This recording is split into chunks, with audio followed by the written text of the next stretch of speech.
Good afternoon to all the important guests. Thank you, Mr. Mhlanga, the program director. I want to acknowledge and appreciate the South African nation and the public, the leadership in government, the sector and oversight structures of parliament, parents and learners in the basic education sector, the school management teams, the teachers and staff, colleagues, HODs from provinces, senior managers from the Department of Basic Education, senior managers from provincial education departments, all the officials from different line functions, exams, curriculum, teacher development,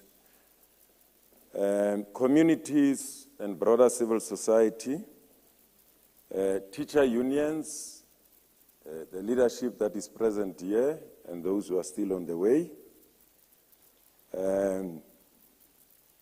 Association of School Governing Bodies and professional bodies in the sector, HEIs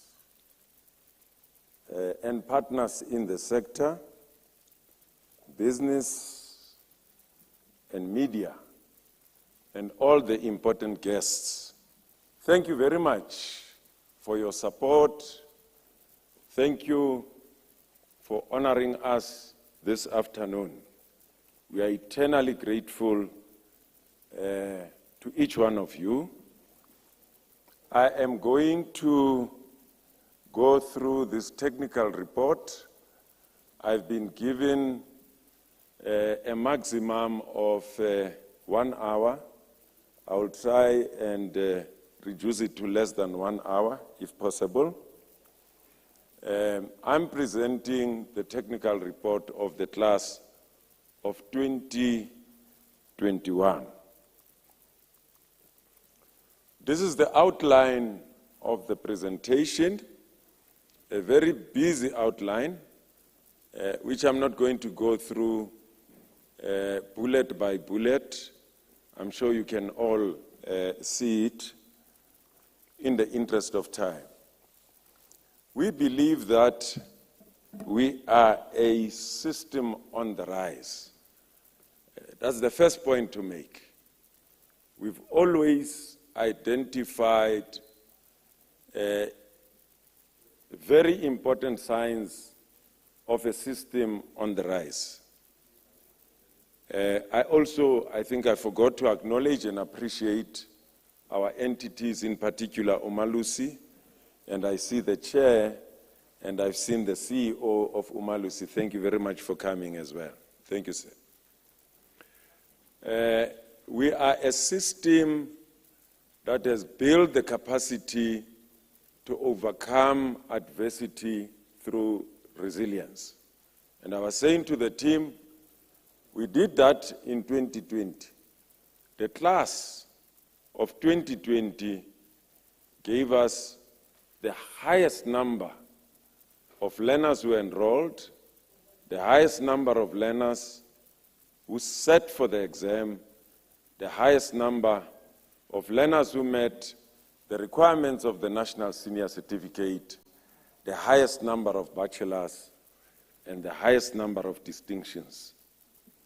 The only flip side, in terms of very important indicators for that class, is that it dropped in the overall pass rate, as we all know, to 76.2% from 81% in 2019.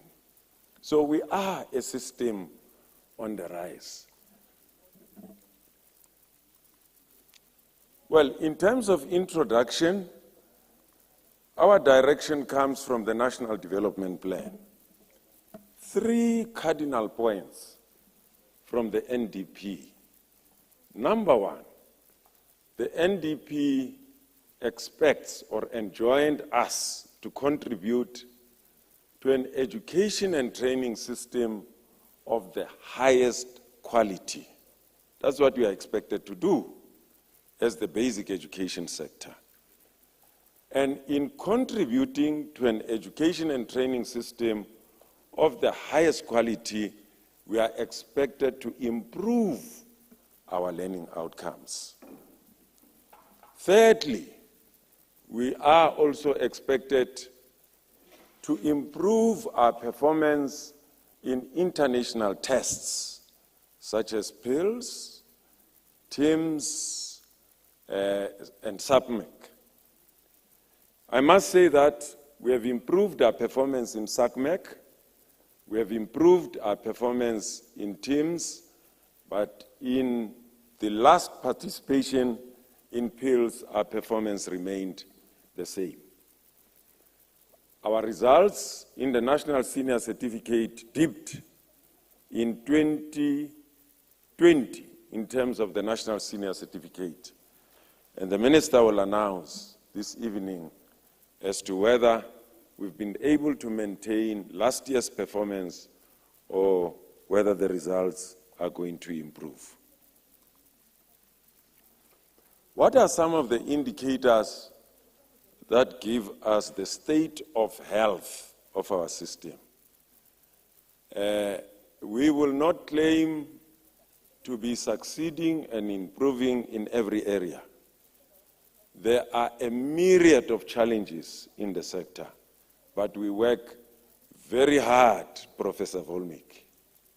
We work very hard, and we engender a culture of hard work, even in our learners.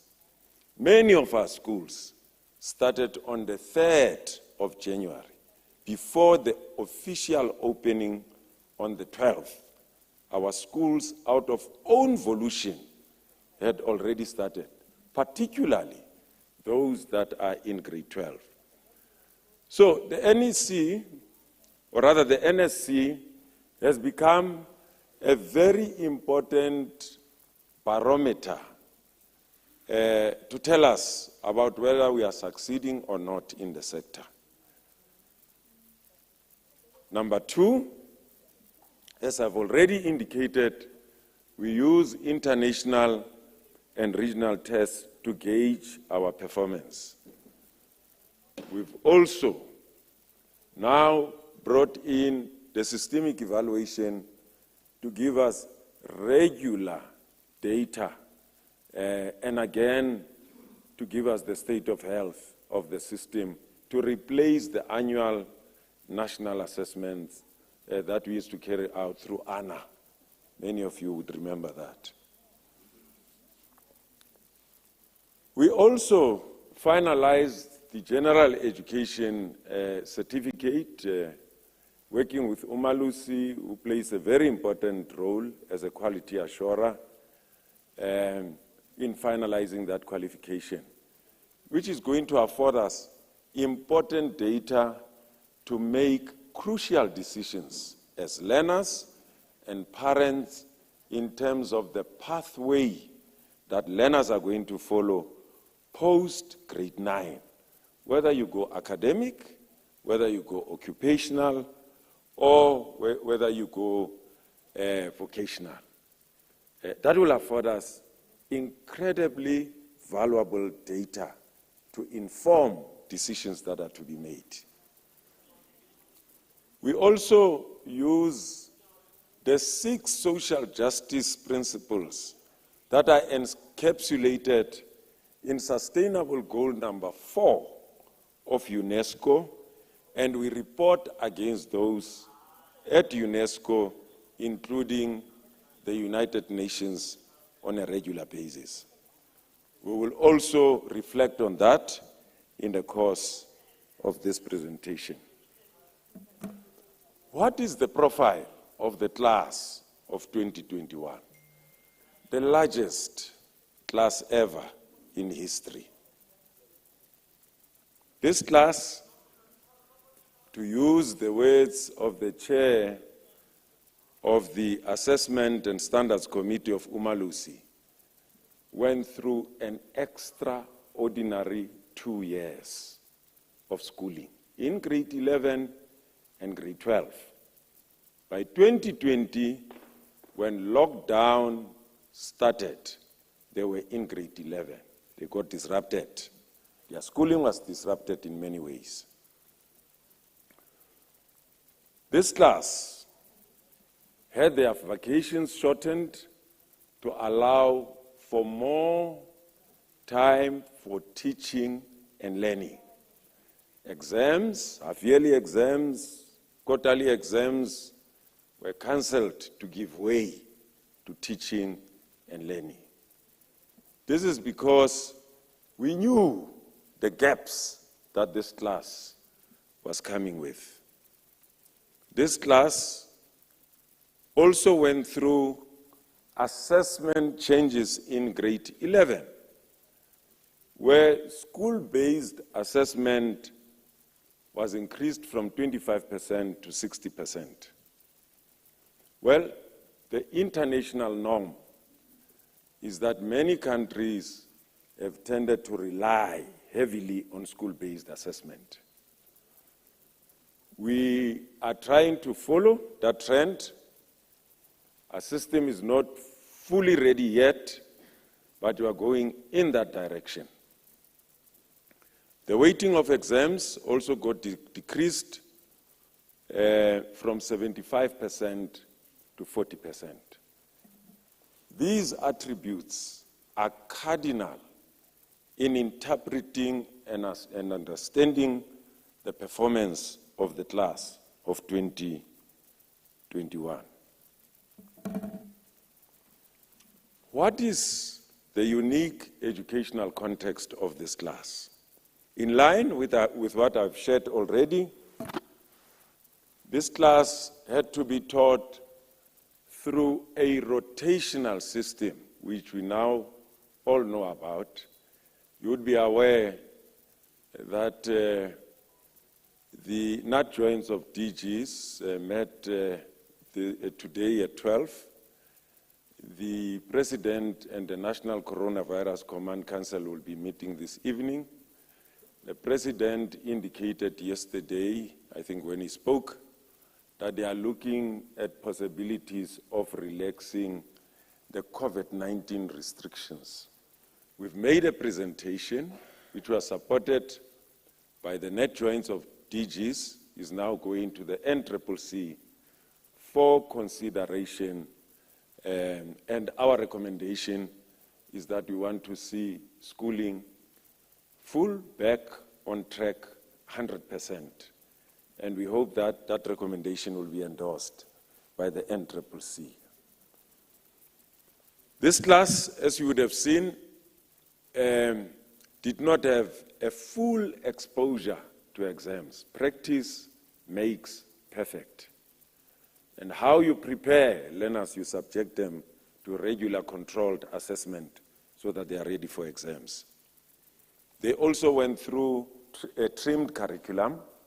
If I may qualify, we selected fundamentals that are cardinal for promotion to the subsequent grade, for scaffolding in continuing with learning in the subsequent grade. Our experts did that, and they did an excellent job. This class had to learn from home, away from their peers, away from their teachers. This class needed psychosocial support, as we all know, that many of them lost their loved ones, their parents, their caregivers, their next of kin. They lost teachers, they lost school principals, they lost school management teams. The class of 2021 went through amendments of CAPS in terms of Section 4. They also had to learn under conditions of COVID-19. I'm sure you'll agree with us when we say this is a unique class compared to previous cohorts, if you look at the context within which they had to learn. The size and shape This is us, basic education, 9 provincial education departments, plus the national department, your educational districts and circuits, schools reduced from 25,000 to 24. And the reason for that, we've closed and merged unviable small schools that do not lend themselves to being educationally and economically viable. A quick summary is that our learner numbers continue to grow every year. In 2020, our total learner enrollment was 13,100,000 learners. In 2021, the number has grown to 13,400,000 learners, despite the impact of COVID-19. We have grown by 300,000 learners in the system. I'm sure you can see that we've put in public schools, independent schools. I also want to underscore the fact that the number of independent or private schools writing exams with the Department of Basic Education as the assessment body far exceeds the number of schools, independent schools, writing through IEB. And we can share those numbers, but the figures that we have shared with you here, I think will attest to that. We've introduced this slide because many people would say the number of learners who entered the system compared to the number of learners who leave the system, it's either half or less than half. And we're tracking these learners as they go through the system. You can see that there are improvements. There are many reasons for these improvements, but there are two main ones. The first one is the implementation of the policy on learner progression, where we are saying learners in our system should not be retained for more than 4 years in a phase. That's a policy in the sector. Secondly, the change in the assessment, which I've shared with you, has also contributed to that. You can see that there is movement of learners from one grade to the other. But very important point that I think I need also to include, after grade 9, learners can opt to go to TVET colleges or continue with their schooling. In TVET colleges, you've got roughly about 800,000 young people who are in our 55 campuses in TVET colleges. The only problem that we have is our inability to link our systems, and the President has instructed that we must make sure that we get our systems linked so that we account for every learner. The official dropout rate in the basic education sector from research is between 13 and 15%.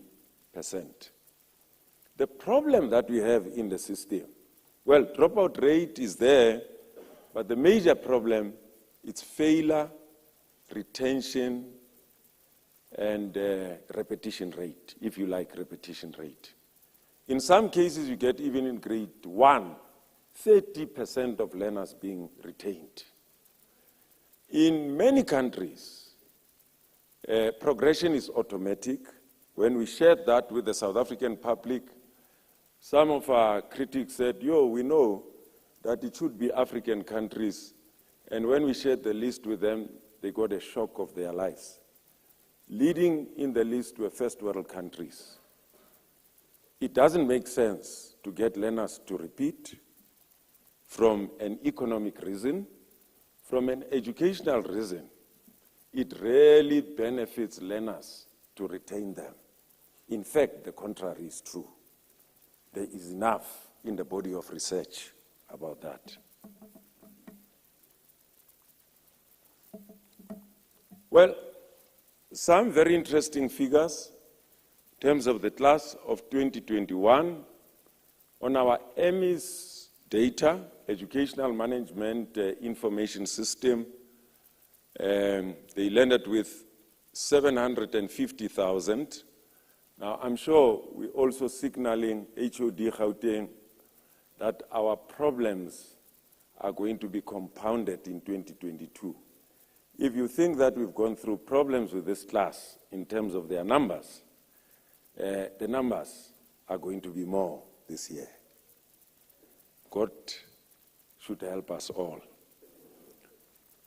Well, in terms of enrollment, you can see that 733,000, those who wrote. What is exciting, Professor Volmik, is that this class had the highest number of learners who turned up to write exams. Highest in enrollment, highest also in turning up for exams. There must be something special among, those things that could account for this. And I'm sure that confidence to get to the exam, it's about preparation, it's about motivation, it's about support. And thank you very much to all the teachers, to all the parents, to all the officials who've been working extremely hard to support this class. You can see the number of those who did not turn up for exams is the lowest ever in history. Learner support, four points that we're sharing. It was around curriculum coverage. Of course, revision was part of that. Additional resources, support through broadcast, solution, TV, radio, teacher development was also cardinal in providing support to this class. CEO, I just thought that I must share this, which was shared by the minister, to try and contribute in in diffusing the confusion out there in the public around pass requirements. To say for bachelors, our qualification is a 4-quadrant qualification. For bachelors, we have outlined the requirements there, as you can see them. The same applies to diploma, the same applies to higher certificate and the NSC.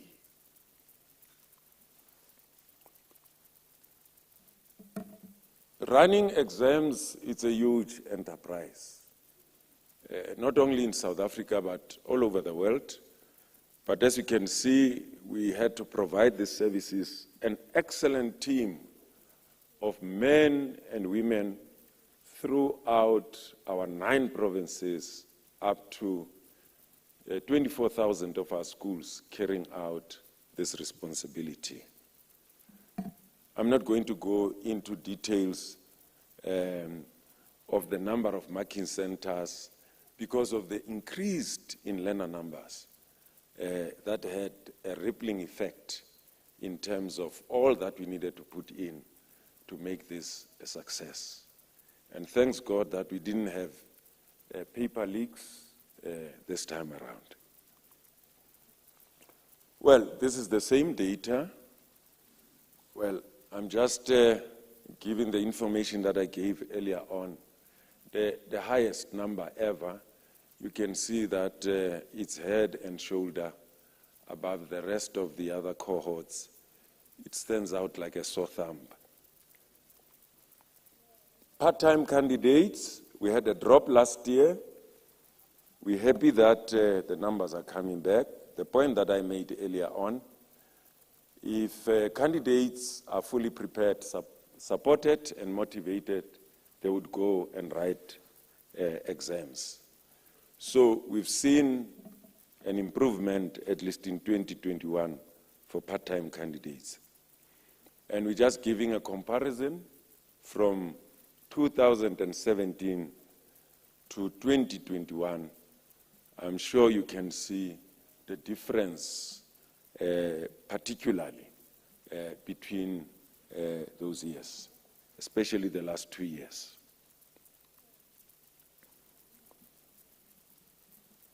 Well, what we're doing here is also just indicating again, reminding ourselves about, again, part-time candidates, but this time we're just also comparing from 2017 to 2021.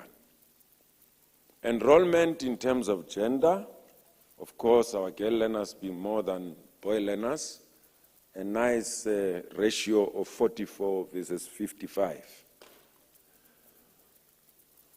Well, the enrollment in terms of key subjects that we have identified, an increase, Professor Volmik, even mathematics, but we want to bring it to what we had in 2017 to even exceed that, which was 278.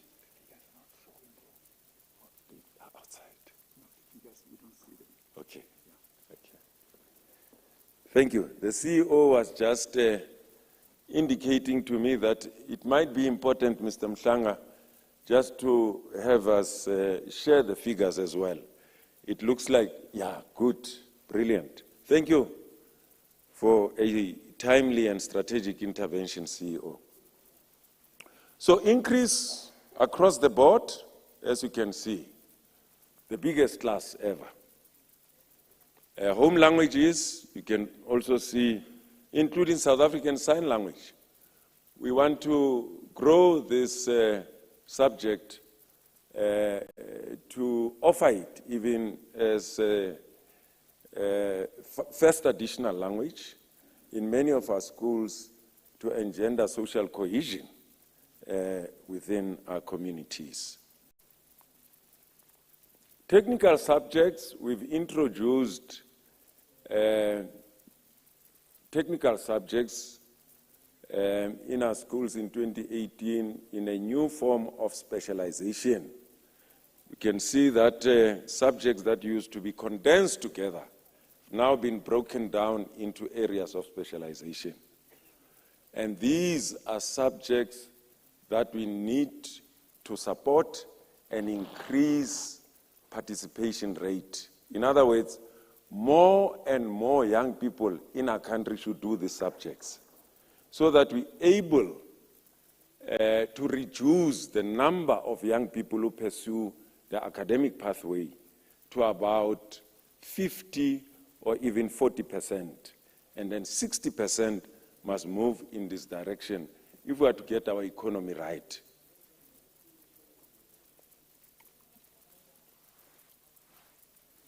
The enrollment for South African Sign Language, which is what you see before you, the enrollment for these new subjects, technical maths, which was not there before, very new subject which we introduced in 2018, technical science. And thank you to Umalusi for having allowed a practical component, a PET, for a mathematics which is intended to support your technical subjects. But as you can see, the enrollment is very, very low. We need to push for higher numbers in these subjects.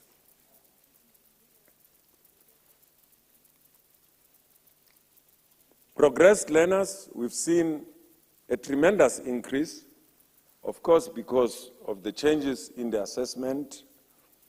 Only 2 provinces in the main Limpopo with 3,000 more progressed learners and 316 in Mpumalanga. The rest of the other provinces reduced the number of progressed learners. Total learners who entered in terms of age analysis. The majority of our young people enter schooling at the appropriate age of 7 years, as you can see, finishing at 18 years. Very few are underage, and there are various reasons for that. It could be accelerated learning. It could also be learners who are necessarily not part of the public schooling system, but independent of private schooling system, and not regulated in terms of strictly having to start schooling at the age of 7. Our overage learners are getting reduced. As you can see, the graph is moving towards the left and reducing from the right, as you can see. There are still some overage learners. A gender split of that, as you can see, from age 20, in your appropriate ages, girl learners are leading, they are in the majority. In terms of overage learners, the number of girl learners is reduced. The boy learners are dominating. What does it mean? Boy learners tend to take a longer period to finish schooling because of social ills, being engulfed in social ills. We raise this every year. We're trying to do something about it. And somebody said to us, it doesn't mean that we're focusing on the girl learner. We need to maintain the balance. Support both, but make sure that the boy learner also is supported in terms of the social ills. Learners with special education needs, the slight drop is in the Free State. The rest of the other provinces increased, both learners who entered and wrote. Correctional services, what we like saying is that there's no place to hide for basic education. We follow you. Everywhere you go, we will go there. In terms of both part-time and full-time candidates, those are the numbers. You can see that we had a drop, in those who wrote and those who entered. Social grants, some decreases rather in some of the provinces for learners who enrolled. But overall, you can see that there is an increase because of the overall increase in the learner enrollment. Standardization. This class of 2021 enjoyed some generosity rather from standardization, and for factors explained by Umalusi when they certified and approved the release of the results. Standardization happens all over the world, and I'm sure the CEO will continue to enlighten us about the need for standardization. And so we thought that we must also share this data with you. Well, taking a historical perspective of learners who met the requirements, last year we had the highest number, and in a few hours' time, we will know how the class of 2021 is in terms of its own numbers. In terms of the overall pass rate, I've already indicated, I've given you the numbers, the highest enrollment and the highest number of those who sat for exam. And this class had the smallest number of those who did not write the exam.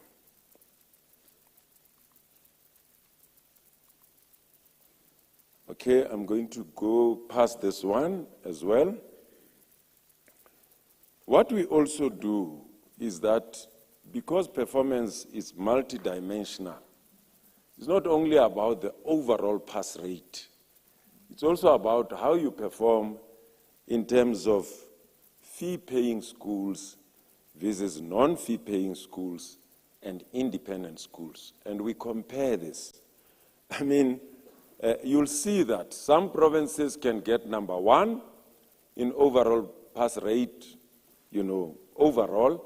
But when it comes to fee paying, there's no monopoly of positions. A different province would get position 1, and a different one would get 2 or 3. And that's what we are trying to share here.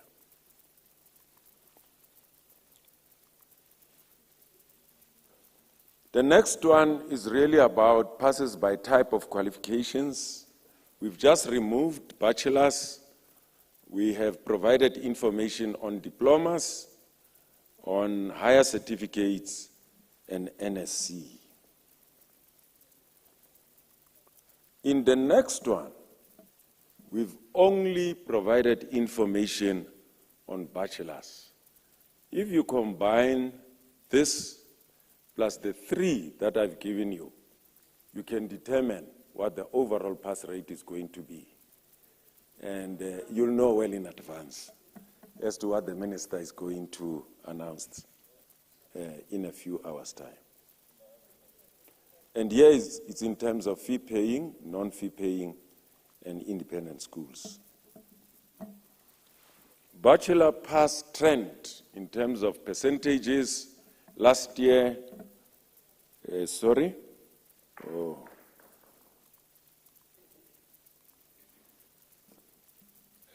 last year was the second highest performance, and I think in a few hours' time we'll know how this class is going to compare with the class of 2020 and the highest class in terms of performance, which is the 2019 class.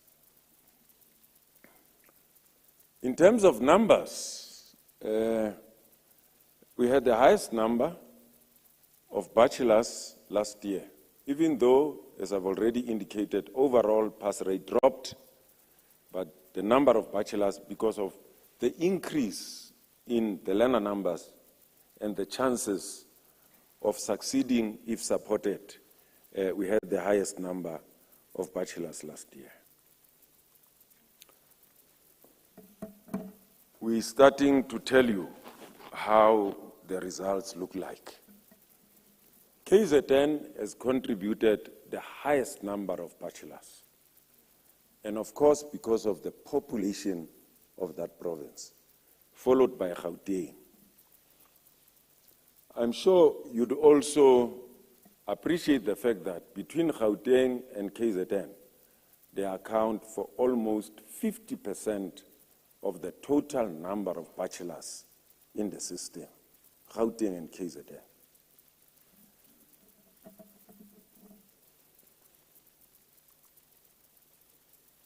In terms of bachelor percentages, Western Cape has been leading. Western Cape is still leading even this time around. I'm sharing the results now. It's followed by Gauteng, Free State, and the rest of the other provinces. The actual figures will be revealed by the minister. This is a very interesting slide. When we presented this to the president, and when we came to this slide, his observation was that we have now touched the holy grail. We have almost reached the ultimate.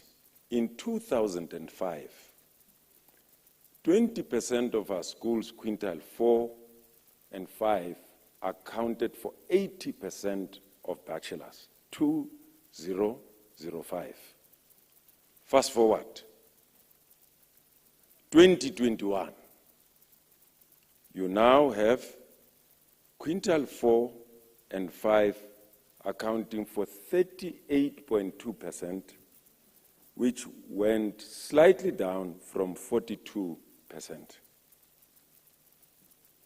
Quintile 1 to 3 now accounts for 61.8%. Bachelors are quality outputs in the system, not quantity, quality outputs. It means children of people in the rural areas, in the townships and informal settlements have now increased their output to 61.8%. It's never happened in this system in history. It's the first time. I'm actually shaking. I said to the President, President, you can establish a commission of inquiry. We'll stand by this number. This is the performance of the system. And these are the figures. Believe it or not, 61.8%.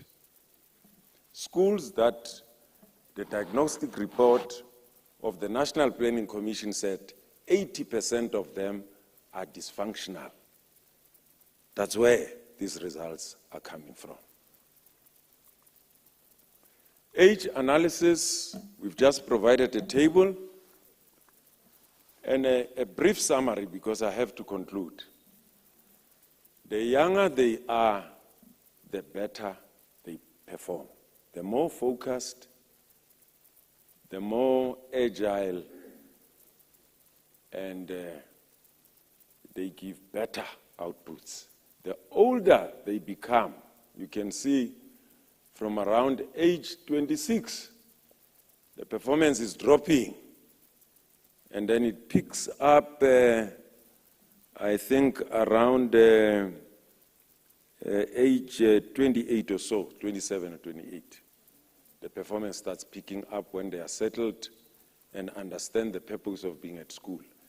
And these ages, somebody might ask, how does it happen that you've got 34-year-olds? We've got a case, but there are many of such cases, of learners who got ill for a long time, left schooling, and after they recovered, they came back to school. One of such learners will be given an award. He's a top learner among our quintiles that are going to be honored by giving them nice gifts this evening. He's one of those who left the system because of ill health for a protracted period, but came back and performed exceptionally well.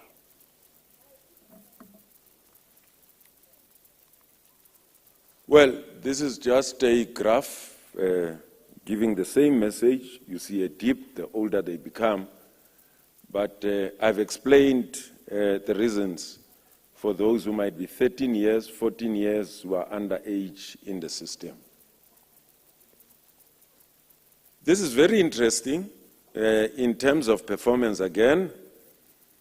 You can see that our girl learners are doing exceptionally well in finishing schooling well within the required age. May I also indicate 80% of our learners in the class of 2021 are between the ages of 18 and 20.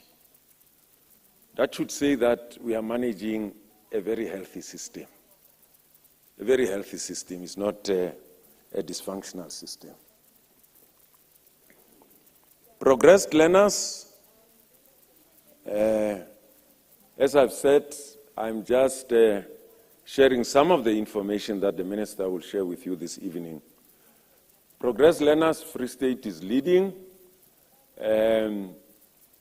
We also of the view that if you're able to provide the requisite support for your weaker learners, the likelihood for your province to do well and perform among the best is there.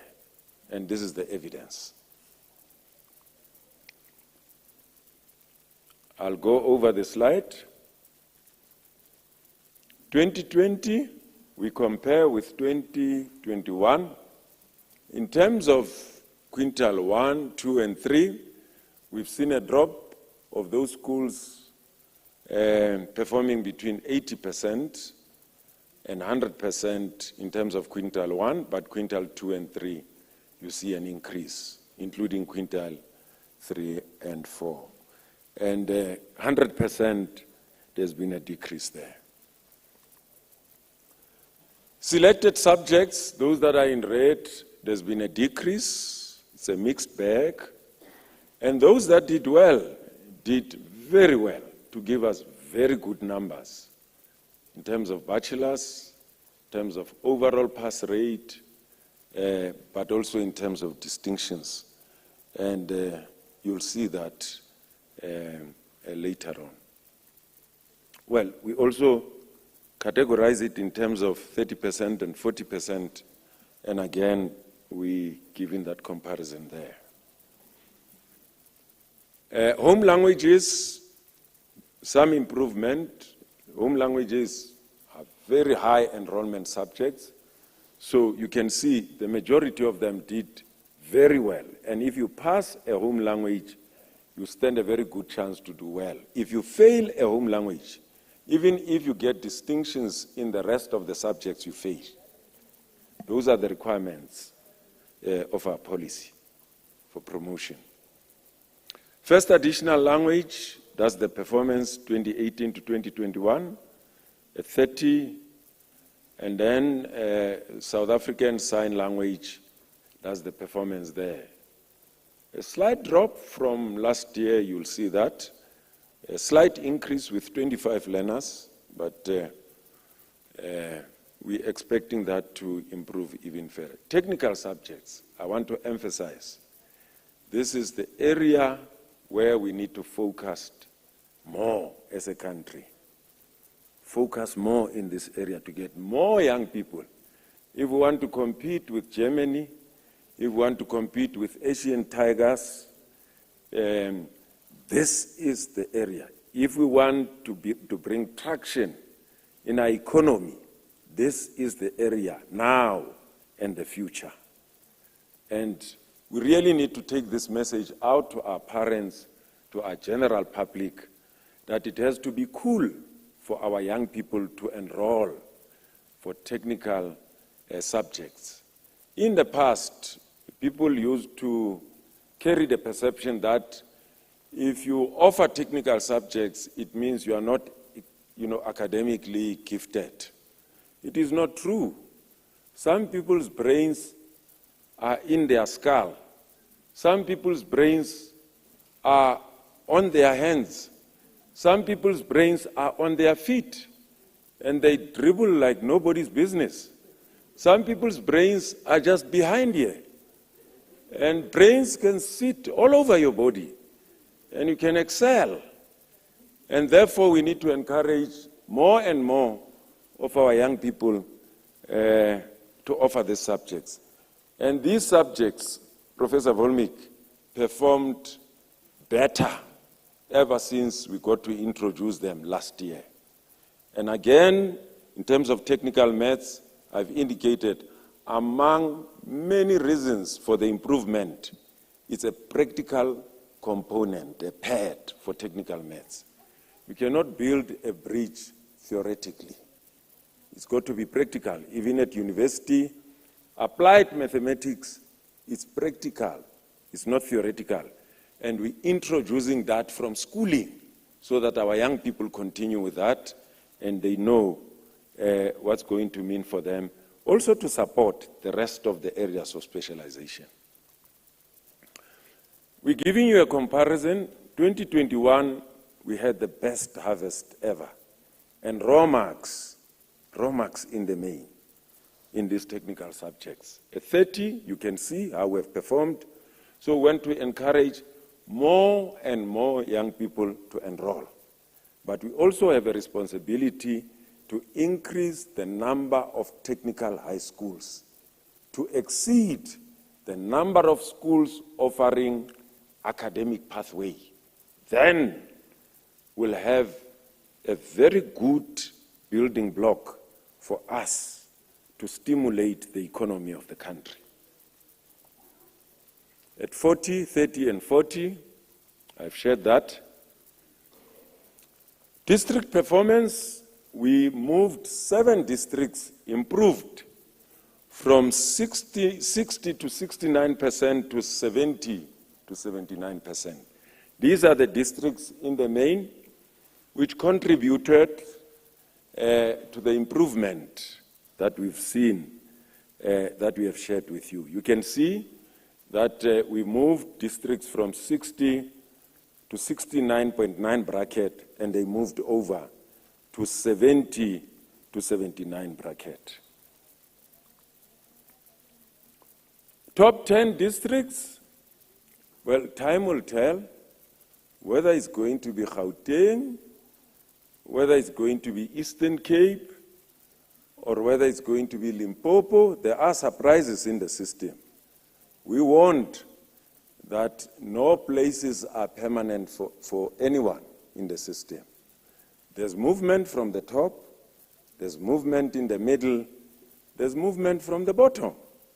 And those who are moving from the bottom going up, they must treat those that they meet on the way well, because they might meet them on their way down.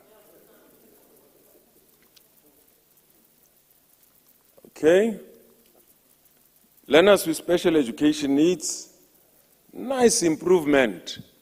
As you can see, although a drop in performing in the numbers, as you can see, number of bachelors dropped, but number of diplomas went up, but NSC also dropped, but number of higher certificate also went up in terms of learners with special education needs. Part-time selected subjects, in terms of those selected subjects, that's the improvement. Those that are in green, we've seen an improvement there. And those that are in red experienced a decrease. Distinctions, overall, a slight drop from 4.3% to 4.2%, as you can see. We've seen a drop in the Free State. That's why I told you that no positions are permanent. We've seen a drop in Limpopo. We've seen a drop in Mpumalanga, a drop in the Northwest, where I come from, a drop in the Northern Cape, and an improvement in the Western Cape in terms of the distinctions percent. And then in terms of key subjects, performance, a mixed bag, as you can see, some increase, and those that increased phenomenally well. And Professor Volmik, I'm happy that mathematics enjoyed raw marks this year. No upward adjustment in mathematics. So, because people always say, these guys perform so bad, every year no upward adjustment. Raw marks, marks from the scripts of our young people. I'm sure you can applaud them. That's not the best performance, but at least the needle is moving in the right direction. Well, progressed candidates, there is no dustbin for human beings in basic education. I think the notion of umuntu akalahlwa is appropriate. There is no dustbin in basic education, and we'll never give up on our young people. And look at how they've performed, even in maths, even in physical science. It's a great pity they've removed the slides. It's not only in your so-called soft subjects, they've given us distinctions, even in so-called cognitively demanding subjects.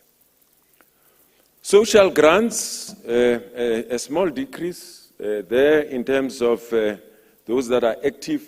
Those that are active are learners who are still receiving the grant. Inactive receive the grant during their schooling, but in grade 12, they had outgrown being recipients of the grant. But overall increase, even in social grants, and I'm sure Minister Lindiwe Sisulu will be organizing a farewell function for these learners very soon. You can also see there their performance, a slight drop from 65.84 to 65.52. Now, there's something interesting here. Now, those that are active, I've said, are those that are still receiving the grant. There's something very strange. Those that are still recipients seem to perform better than those that are no longer receiving the grant.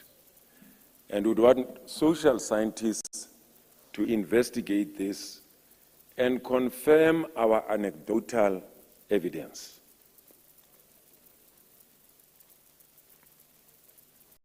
In terms of male, female, well, boy learners performed slightly better than girl learners, overall around 60% there.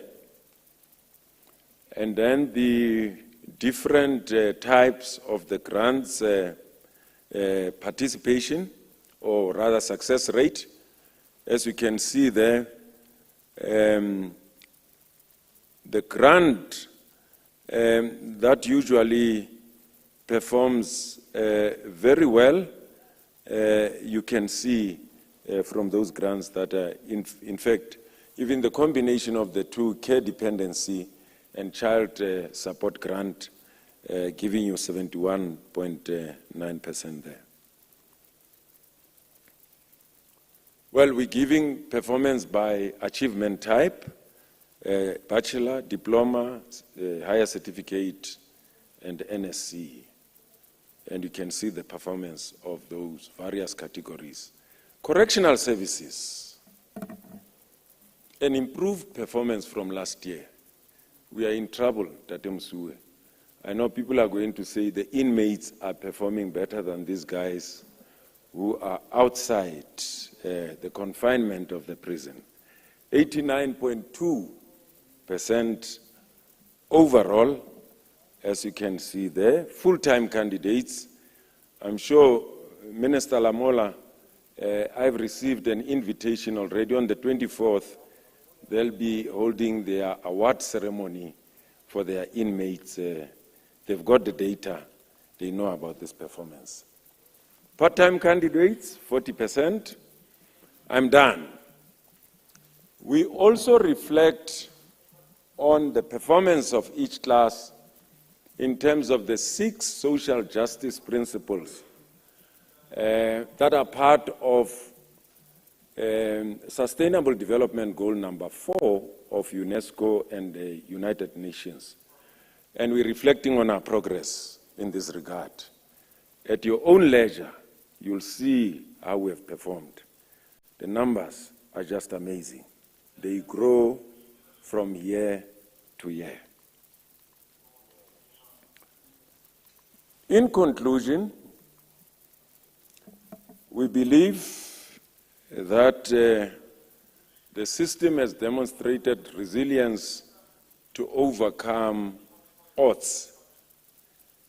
And this performance of the system is inherent in the performance of our learners.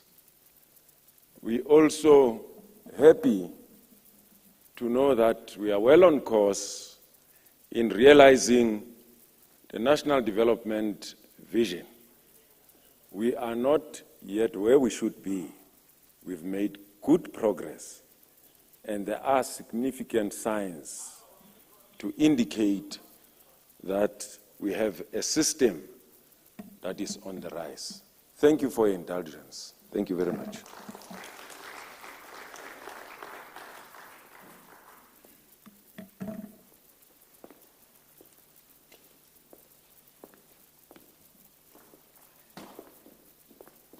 I came at the right time.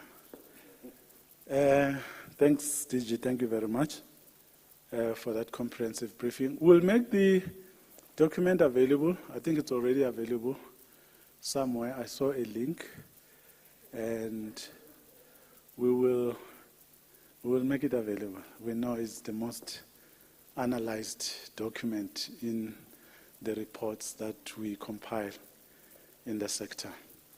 Thanks very much, DJ. You kept to your promise. Can you please give the DJ a round of applause? Okay, now that we have that out of the way, we are going to ask that we take a break. We will be receiving our top achievers very soon. and we will be preparing for the live broadcast, which is going to be starting at 6. But we need everyone seated at 5:45. So you have between now and 5:45 to have a break. There's water outside. There's some snacks as well. We can enjoy that in the meantime. And we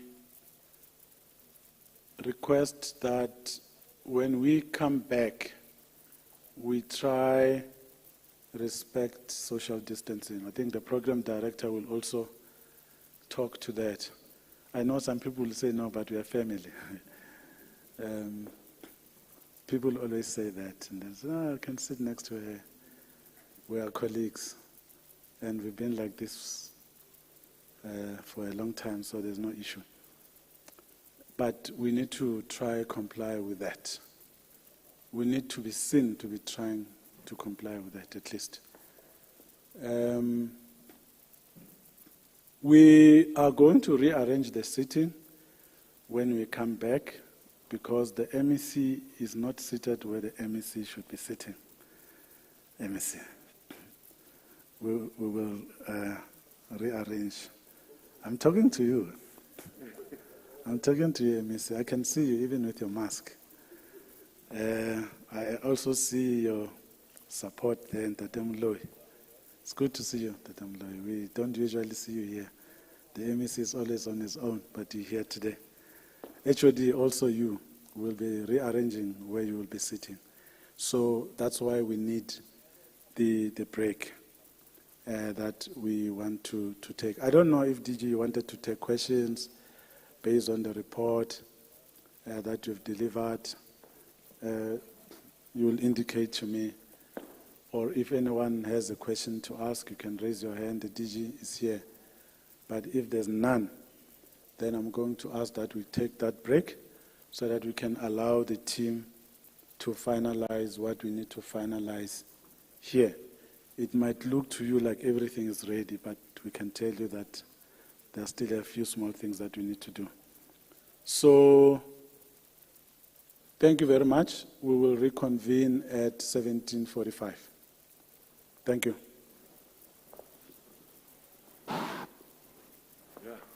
I've tried. No, you did. And it was live all along. Is it? Yeah, live all along. But you deprive people figures inside. No, there was a problem. Okay. That's why I'm breaking now, so that we can fix it. Okay. Because it will affect the broadcast data. Okay. Have you got the draft speech of the minister? What do you want to do? No, we usually share it with the SABC so that we can prepare the slides that will play there.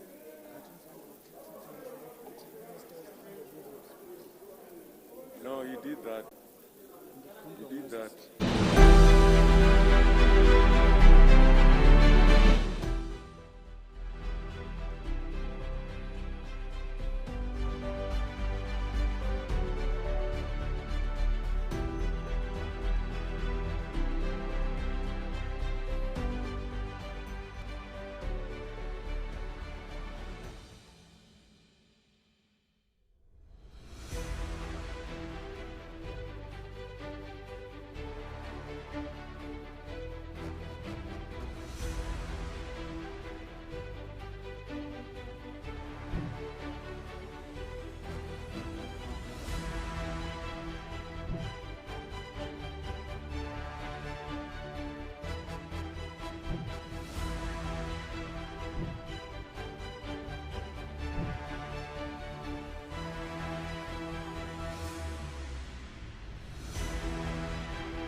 Siyabangena!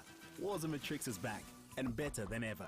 With catch-up lessons, revision and learning support on more platforms than ever before. There are great support materials on the DBE Cloud. Find us on television and revise 10 subjects. And if you miss something, relax, Ntwana.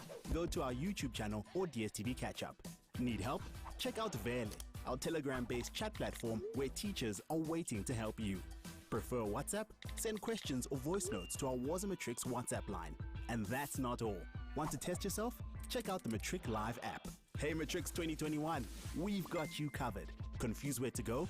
Visit the Waza Matrix website at wazamatrix.co.za. Waza Matrix.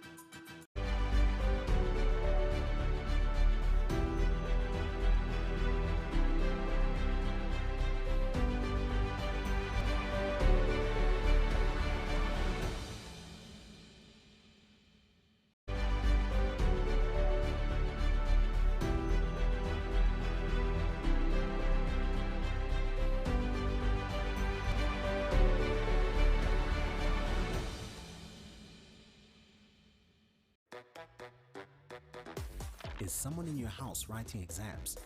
It's normal if they're afraid, so pay attention to their concerns. Help them stay calm and focused. Encourage them to get enough sleep, to exercise and eat well. Know their exam timetable. Help them to make a study schedule and stick to it. Encourage them to stay positive. But if anxiety is affecting their work, don't be afraid to get help. Ask other parents or teachers for advice. Waza Matrix.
Being a teacher is one of the toughest jobs, especially during exams. Educational television is there to support you, to help learners learn better.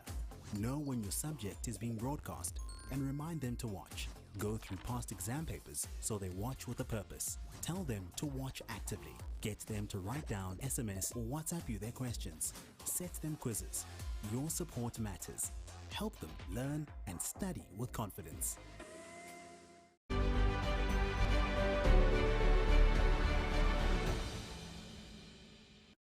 Siyabangena!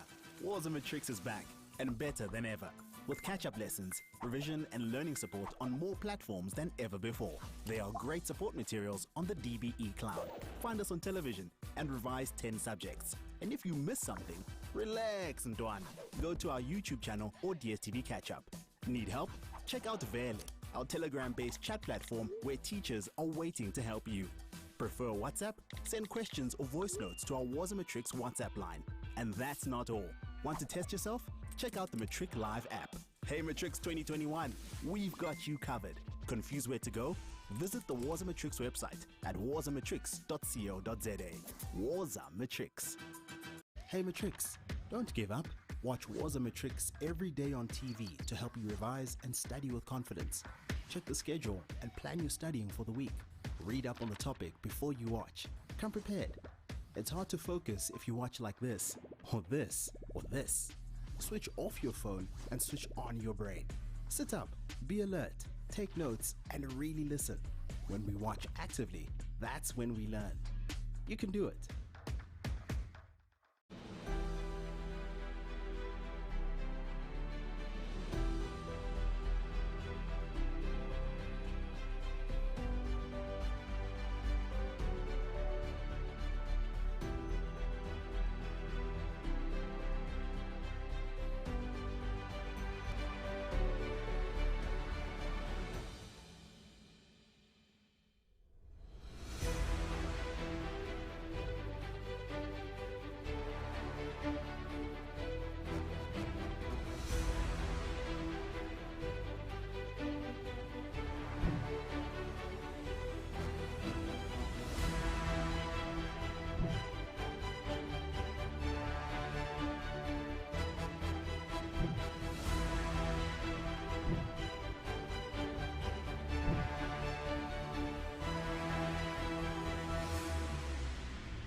Siyabangena.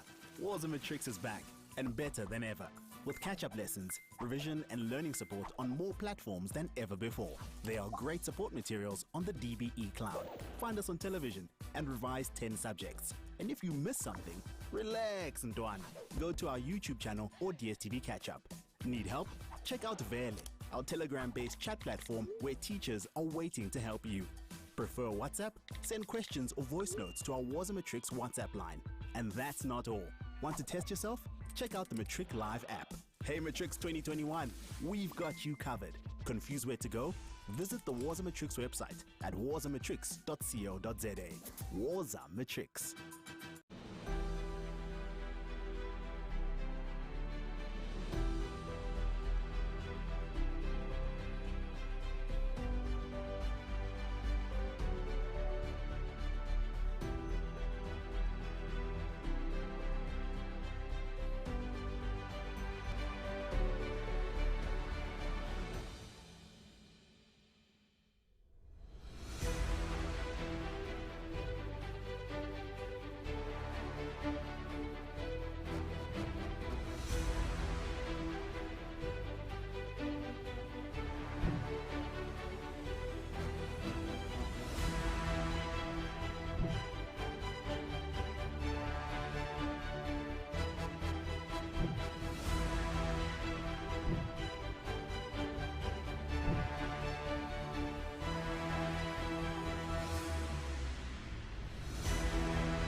Siyabangena. Waza Matrix is back and better than ever. With catch-up lessons, revision and learning support on more platforms than ever before. There are great support materials on the DBE cloud. Find us on television and revise 10 subjects. And if you miss something, relax, Ntwana. Go to our YouTube channel or DSTV catch-up. Need help? Check out Vele, our Telegram-based chat platform where teachers are waiting to help you. Prefer WhatsApp? Send questions or voice notes to our Waza Matrix WhatsApp line. And that's not all. Want to test yourself? Check out the Matric Live app. Hey Matrix 2021, we've got you covered. Confused where to go? Visit the Waza Matrix website at wazamatrix.co.za. Waza Matrix.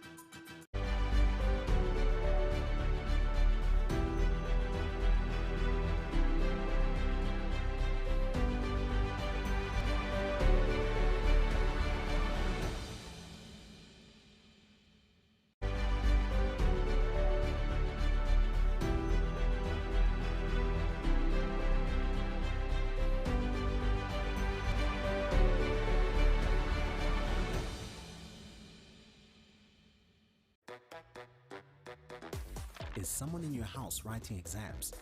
It's normal if they're afraid, so pay attention to their concerns. Help them stay calm and focused. Encourage them to get enough sleep, to exercise and eat well. Know their exam timetable. Help them to make a study schedule and stick to it. Encourage them to stay positive. But if anxiety is affecting their work, don't be afraid to get help. Ask other parents or teachers for advice. Waza Matrix.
Being a teacher is one of the toughest jobs, especially during exams.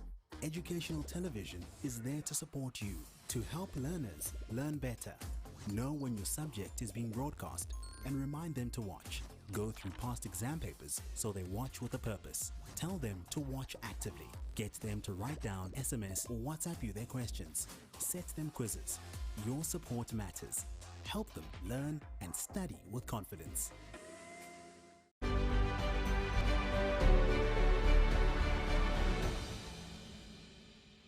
Siyabangena! Wars and Matrix is back and better than ever, with catch-up lessons, revision and learning support on more platforms than ever before. There are great support materials on the DBE cloud. Find us on television and revise 10 subjects. And if you miss something, relax, Ntwana. Go to our YouTube channel or DSTV catch-up. Need help? Check out Vele, our Telegram-based chat platform where teachers are waiting to help you. Prefer WhatsApp? Send questions or voice notes to our Wars and Matrix WhatsApp line. And that's not all. Want to test yourself? Check out the Matric Live app. Hey Matrix 2021, we've got you covered. Confused where to go? Visit the Warza Matrix website at warzamatrix.co.za. Warza Matrix. Hey Matrix, don't give up.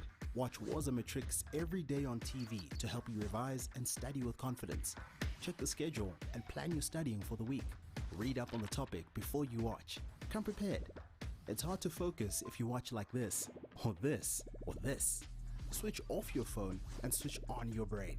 Sit up, be alert, take notes, and really listen. When we watch actively, that's when we learn. You can do it.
Siyabangena. Waza Matrix is back and better than ever. With catch-up lessons, revision and learning support on more platforms than ever before. There are great support materials on the DBE Cloud. Find us on television and revise 10 subjects. And if you miss something, relax, Ntwana. Go to our YouTube channel or DSTV catch-up. Need help? Check out Vele, our Telegram-based chat platform where teachers are waiting to help you. Prefer WhatsApp? Send questions or voice notes to our Waza Matrix WhatsApp line. And that's not all. Want to test yourself? Check out the Matric Live app. Hey Matrix 2021, we've got you covered. Confused where to go? Visit the Waza Matrix website at wazamatrix.co.za. Waza Matrix.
Siyabangena.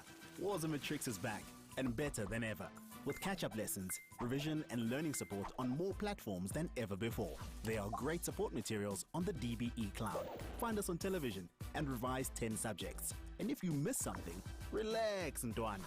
Go to our YouTube channel or DSTV catch-up. Need help? Check out Vele, our Telegram-based chat platform where teachers are waiting to help you. Prefer WhatsApp? Send questions or voice notes to our Waza Matrix WhatsApp line. And that's not all. Want to test yourself? Check out the Matric Live app. Hey Matrix 2021, we've got you covered. Confused where to go? Visit the Waza Matrix website at wazamatrix.co.za. Waza Matrix.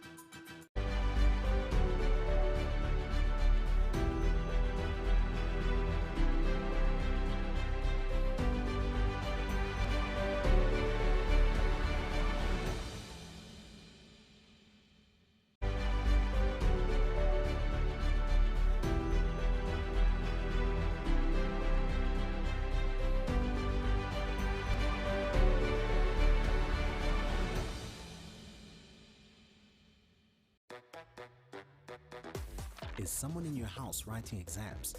It's normal if they're afraid, so pay attention to their concerns.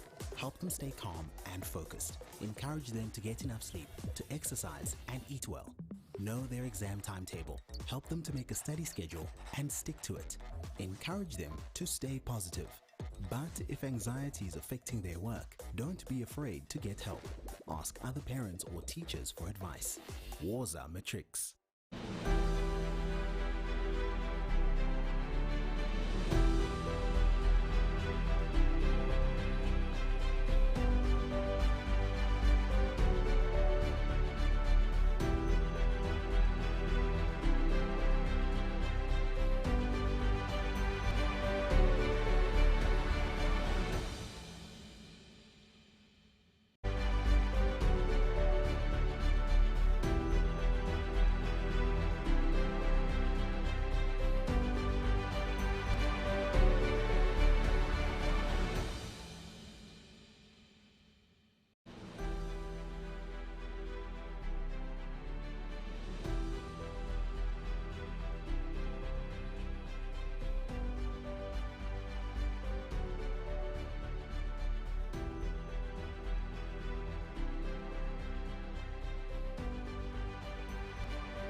Being a teacher is one of the toughest jobs, especially during exams.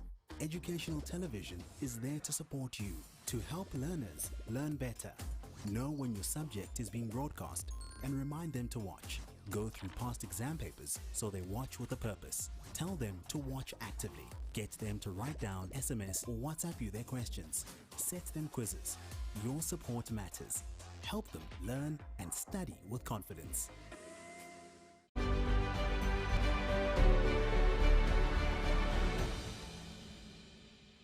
Siyabangena! Waza Matrix is back and better than ever, with catch-up lessons, revision and learning support on more platforms than ever before. There are great support materials on the DBE cloud. Find us on television and revise 10 subjects. And if you miss something, relax, Ndwana. Go to our YouTube channel or DSTV catch-up. Need help? Check out Vele, our Telegram-based chat platform where teachers are waiting to help you. Prefer WhatsApp? Send questions or voice notes to our Waza Matrix WhatsApp line. And that's not all. Want to test yourself? Check out the Matric Live app. Hey Matrix 2021, we've got you covered. Confused where to go? Visit the Waza Matrix website at wazamatrix.co.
Hey Matrix, don't give up. Watch Wars of Matrix every day on TV to help you revise and study with confidence. Check the schedule and plan your studying for the week. Read up on the topic before you watch. Come prepared. It's hard to focus if you watch like this, or this, or this. Switch off your phone and switch on your brain. Sit up, be alert, take notes, and really listen. When we watch actively, that's when we learn. You can do it.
Siyabangena, Wars of Matrix is back and better than ever. With catch-up lessons, revision and learning support on more platforms than ever before. There are great support materials on the DBE Cloud. Find us on television and revise 10 subjects. And if you miss something, relax, Ntwana. Go to our YouTube channel or DSTV Catch-up. Need help? Check out Vele, our Telegram-based chat platform where teachers are waiting to help you. Prefer WhatsApp? Send questions or voice notes to our Wars of Matrix WhatsApp line. And that's not all. Want to test yourself? Check out the Matric Live app. Hey Matrix 2021, we've got you covered. Confused where to go? Visit the Wars of Matrix website at warsofmatrix.co.za. Wars of Matrix.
Siyabangena!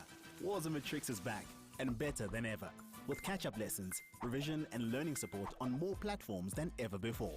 There are great support materials on the DBE cloud. Find us on television and revise 10 subjects. And if you miss something, relax, Ntwana. Go to our YouTube channel or DSTV catch-up. Need help? Check out Vele, our Telegram-based chat platform where teachers are waiting to help you. Prefer WhatsApp? Send questions or voice notes to our Wars of Matrix WhatsApp line. And that's not all. Want to test yourself? Check out the Matric Live app. Hey Matrix 2021, we've got you covered. Confused where to go? Visit the Wars of Matrix website at warsofmatrix.co.za. Wars of Matrix.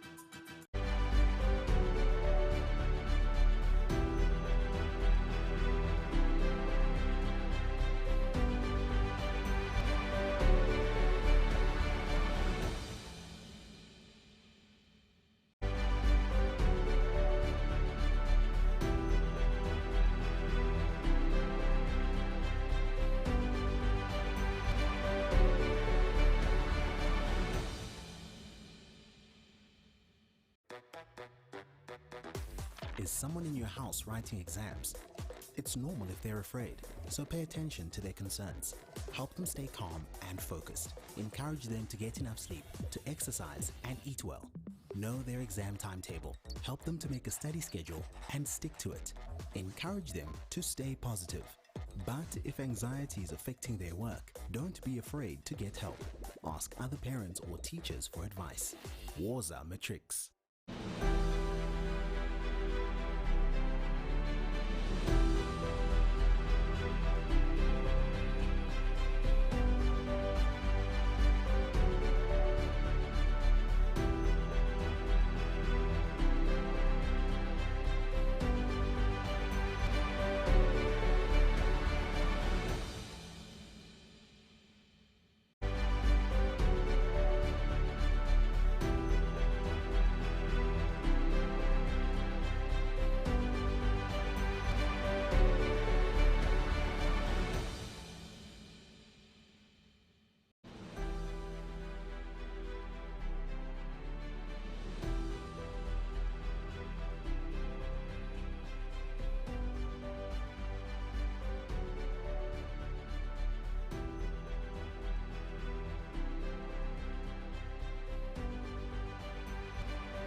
they can. So a very good evening. I want to start by welcoming, of course, our listeners and viewers tuning in from SABC's TV and radio stations, as well as those joining us from other media platforms and indeed other media houses and channels. So a very warm welcome to you.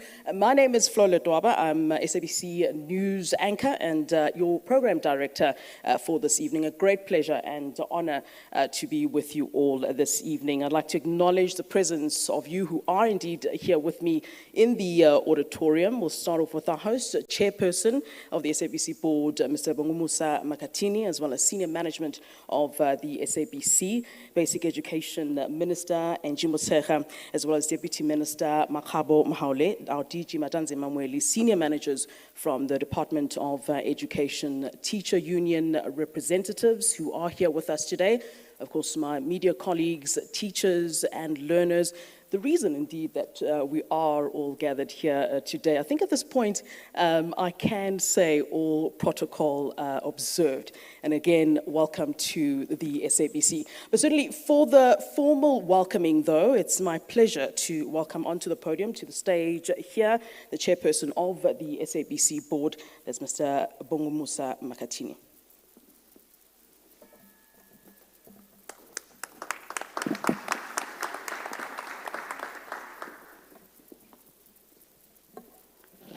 Thank you, Program Director. If you may allow me to take my mask.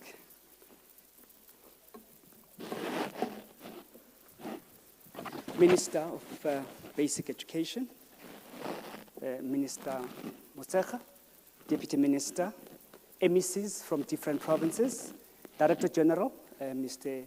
Mueli, department officials present here, educators past and present, who are here with us tonight, esteemed learners, ladies and gentlemen, good evening.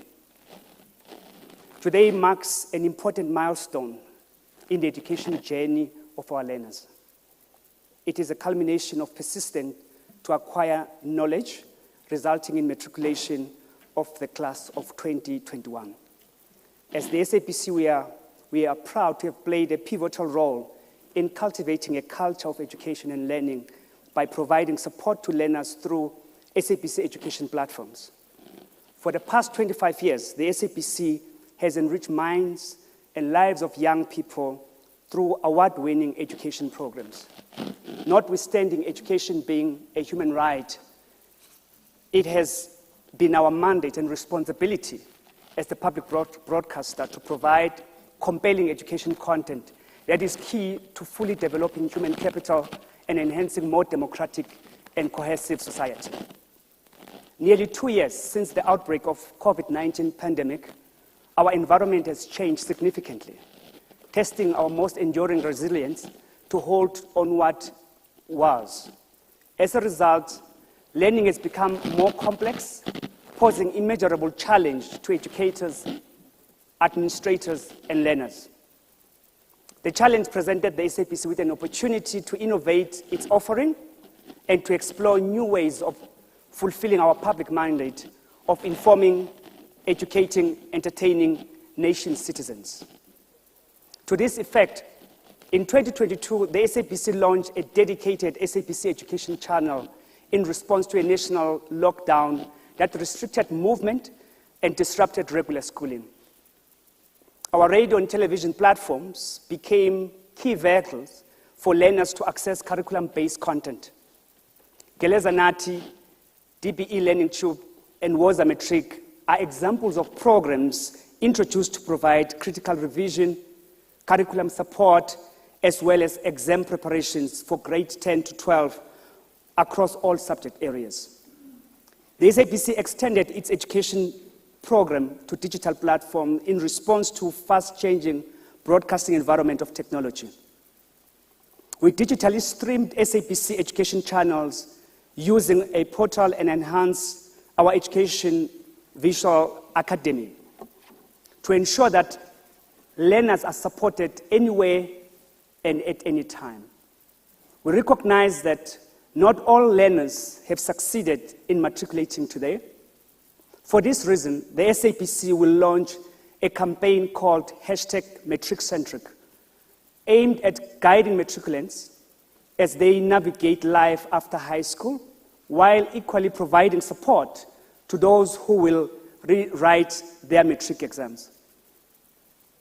Ladies and gentlemen, these other educational interventions demonstrate our commitment to ensure that the SABC fulfills its mandate in delivering content that cultivates learning and restores dignity of South African citizens.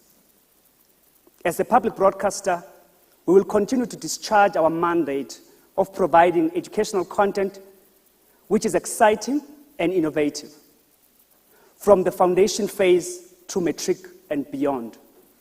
On behalf of the SABC, I would like to congratulate the learners, the educators, the Department of Basic Education for your remarkable achievement despite untold challenge this past year. It has been a long journey, but your perseverance has paid off. To our learners, as you go to pursue further studies, I would like to borrow a few words from one of the continent's great sons, President Barack Obama, who writes, "Keep exploring, keep dreaming, keep asking why. Don't settle for what you already know. Never stop believing in the power of your ideas, your imagination, your hard work to change the world." I thank you.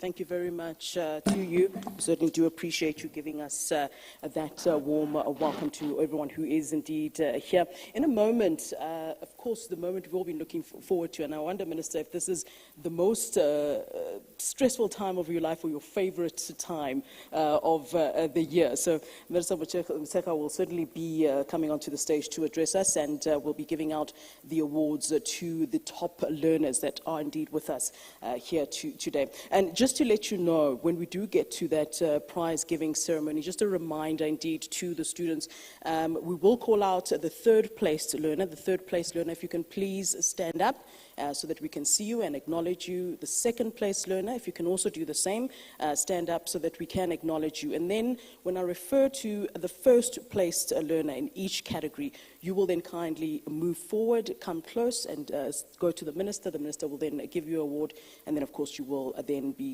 then return to your seat. So certainly that is what we're all looking forward to at this time, but also that the minister will be giving us an indication as to how the different provinces did perform.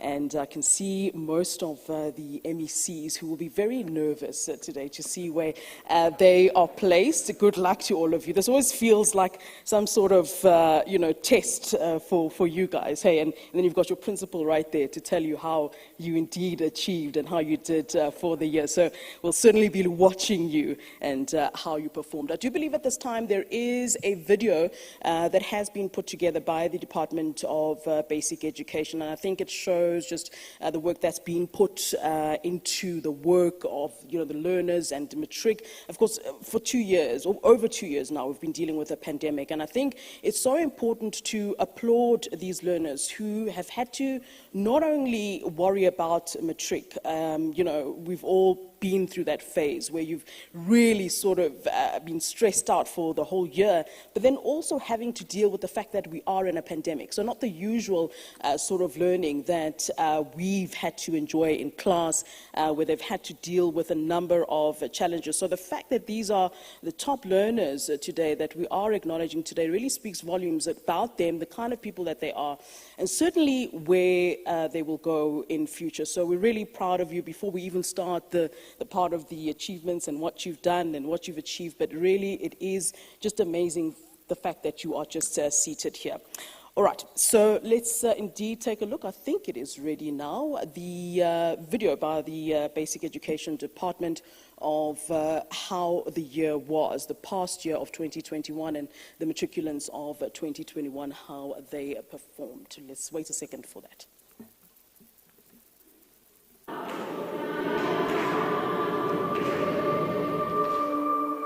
At least one person has been injured after a storm hit parts of the Free State earlier this week. The storm also caused damage to a marking center in Tabanchu. The Department of Basic Education says some matric exam scripts may have been damaged in the incident.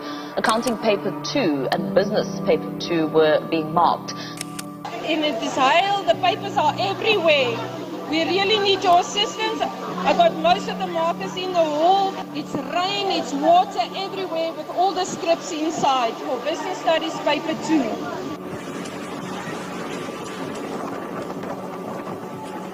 2. So there was no instruction given to collect scripts. It was a natural act of every single person in that hall.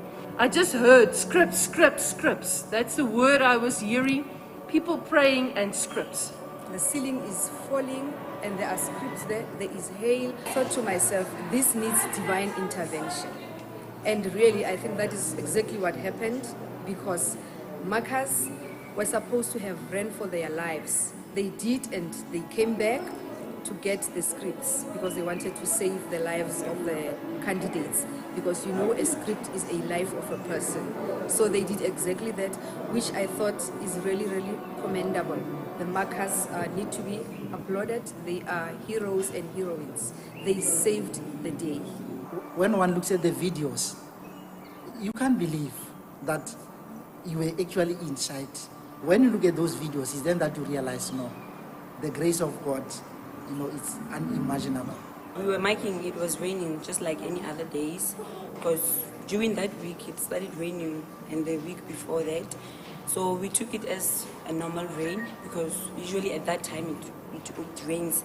So we took it like a normal rain, and then we had sounds. There was a moment when it sounded like a helicopter above the hall, so, and it sounded like it's going to crash into us. We heard whoop, whoop, whoop the whole time, and that was actually the storm taking off the roof, and we didn't even know it. But I remember I saw the roof being ripped off by a strong sound of an aeroplane, a bang, and I hit myself under the table. We thank God and the departments and everybody who from that day were giving us support, especially the wellness employees were here to give us support, because we know that when things are like this, we don't mourn or react to the shock in the same way manner. The department organized a social worker for us, and then that's when I realized that, you know, it was a life-threatening situation, to be honest. That's when I thought about it, and then like, yeah. Because even some of our colleagues, when they spoke to a person from wellness, that's when they became aware to say that this thing was a life-threatening situation. So now what I can say is that they are really, really frustrated and hurt. Some even indicated that their cars were destroyed. There is so much damage that has been done. It's not only emotionally and even on their own properties. So their cars were not in good condition. The windscreen were broken. The cars has dents. You know, it's actually not a very good state of mind. They wanted even not to mark on the particular day. I don't know what I can say to you, but I thought I was going to die. I thought all of us were going to die. But I just want to say God has protected us. God has shown us that He is our mighty God. And I also want to thank the department for what they did for us, counseling us through that traumatic experience, and their presence, the Department of Education coming, you know, seeing the CEO of Malusi, Datera Comets, you know, SATU, our organization, also came. I knew that if a script goes missing, it's not a matter of, oh, just one script is missing. Just one script is just one person's life. They cannot get the matric results. And I knew that was my responsibility, because I had been running the in and out, and I knew it was my job to locate the scripts at any given moment that people needed. And I knew that was my responsibility, and I think that was the biggest thing for me is, am I going to be able to find every script? Are we going to be able to account? Are we going to be able to find the owners of all the scripts? That was the biggest thing that kept me up at night. We had to save what we could, and that's what the director said when we called him. He said, no, save what you could.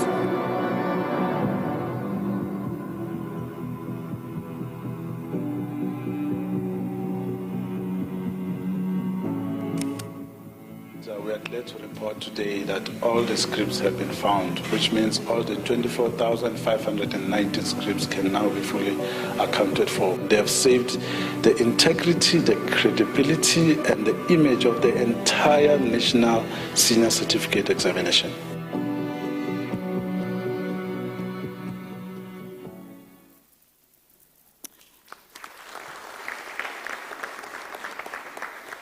So it's clearly never without drama, Minister. So, for us to get here, it takes a very long road. And of course, it comes with things that you didn't expect. I mean, who would expect that, flood would have caused so much issues. So certainly well done to the Department of Basic Education that we are indeed here today and able to release those results.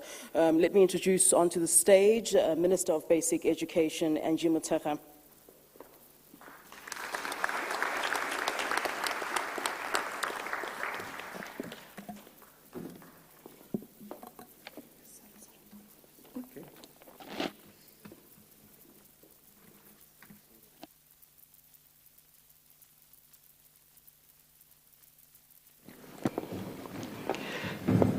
Program Director, let me acknowledge my colleagues, Dr. Muhaule, MECs from the different provinces, officials from both national and provinces. Also acknowledge our host and the senior leadership of the SABC. Acknowledge our partners, our teacher unions present,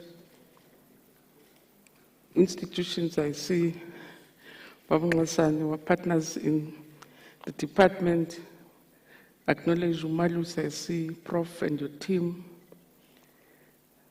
But also acknowledge our sponsors and supporters of the program. Acknowledge our most important people for tonight, our learners, their parents, and educators who accompanied their children to this Matric announcement. So indeed, Program Director, we're gathered here to announce the 2021 National Senior Certificate exam results. And as we've said earlier, that the class of 2021 was the most affected by COVID-19 pandemic because they had to endure 2 consecutive years of harsh exposure to the unrelenting COVID-19 pandemic. As government, with our partners, our strategic partners, we worked tirelessly to strike the balance between saving lives and saving the 2021 academic year.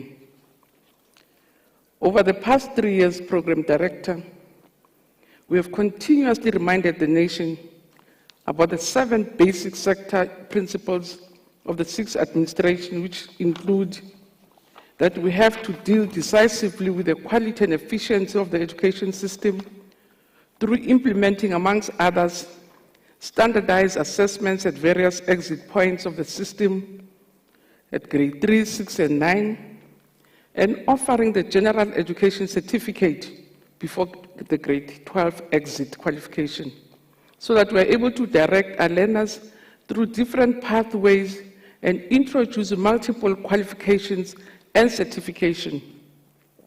As many countries of the world, we continue to review our education strategies in the context of COVID-19.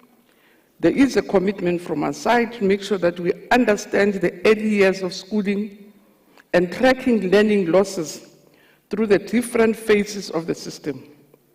We have to make sure that we better respond to the NDP injunction, namely that the performance of our South African learners in international assessment tests have to make sure that we empower our young people to receive the best education comparable to countries of our economic level.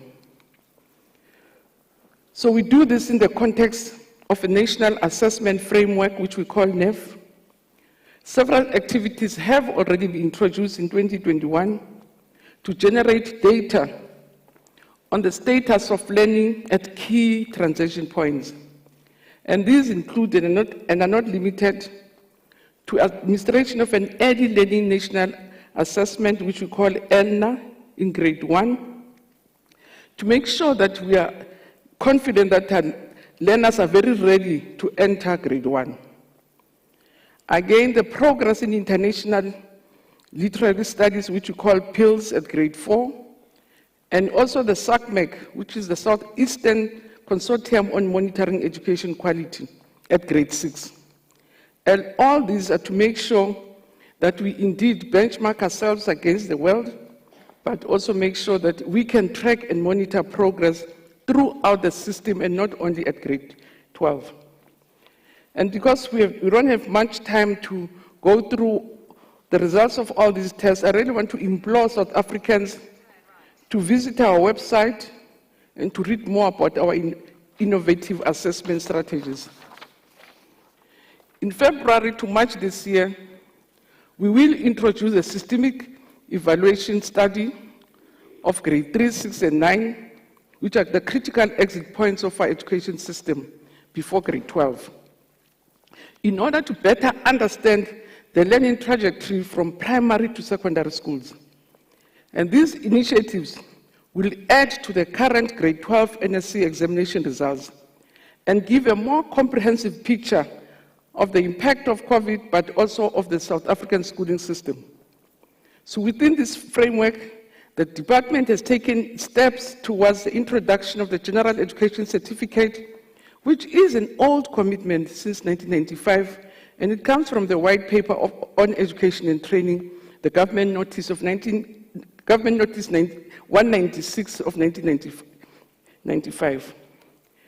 This General Certificate is seen as an important and progressive qualification that allows for learners after 10 years of schooling, which is grade 9, to be recognized for the level of curriculum attainment, the general capabilities and talents through issuing a report or a certificate.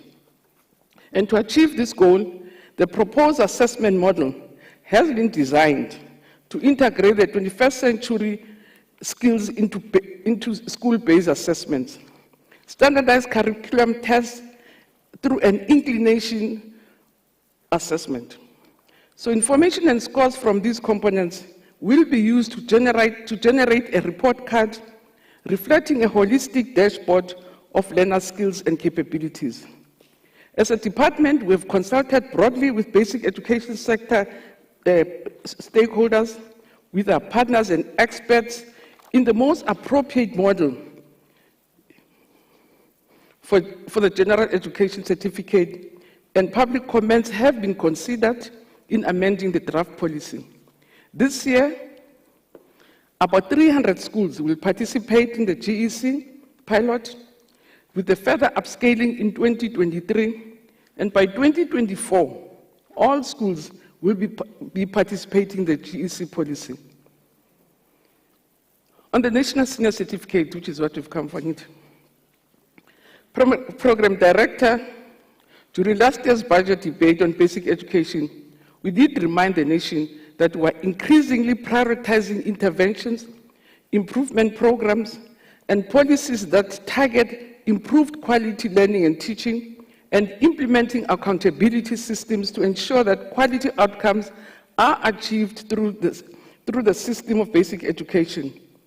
Given South Africa's divided past and the continued negative impact of socio-economic realities on learning outcomes, the interventions and improvement programs we continuously introduce or attempting to counteract the unintended negative impact and learning deficits on learner attainment. And our interventions continue to cater for both learners where the risk of underperformance, the learners who are moderate to high achievers, and this differentiated approach does aim to address both deficiencies that may prevent learners from achieving good educational outcomes, as well as providing support to moderate and high achievers to improve their performance, thereby improving quality learning outcomes.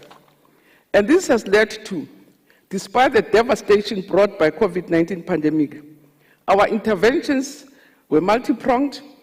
We focus on saving lives against the novel COVID-19, while focusing on improving the quality and efficiency of learning and teaching outcomes. We continue to the differentiated timetable the trimmed curriculum delivery for the school committees below grade 12, the regular provisioning of extra tuition and support provided to the matric class of 2021, and all these were intended to mitigate against the risks that were brought about by the prolonged absence of learners from schools. It is therefore correct, I think, Chair, to contextualize the hostile environment within which the class of 2021 set for the 2021 National Senior Certificate.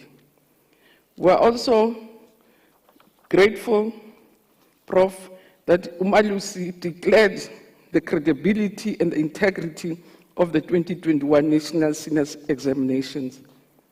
We are happy to inform the public that Umalusi, your Quality Council in General and Further Education and Training, has declared that, and I quote, there were no systemic irregularities reported that might have compromised the credibility and the integrity of the November 2021 National Senior Certificate examinations administered by DBE. And for that, we are very grateful and are very appreciative.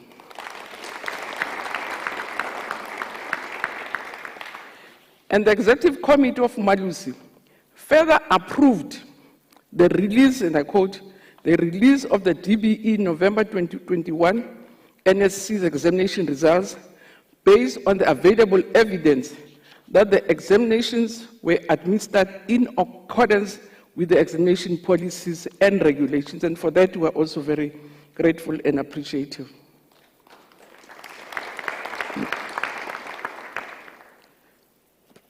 Program Director, ladies and gentlemen, the class of 2021 is the fourth cohort of learners to sit for the National Senior Certificate and the 8th cohort to be exposed to CAP's curriculum. It is the 4th cohort to be introduced to 12 new additional offerings, comprising African Sign Language as a home language, written by 127 candidates. Again, this cohort wrote exams in civil technologies, mechanical technologies, and electrical technologies. They also set for or wrote technical mathematics and technical science, which were written by about 50,330 learners. And this very class was impacted by policy changes. We did away with the policy of progression so that all learners that were progressed had to write a full exam and couldn't break the exam into pieces.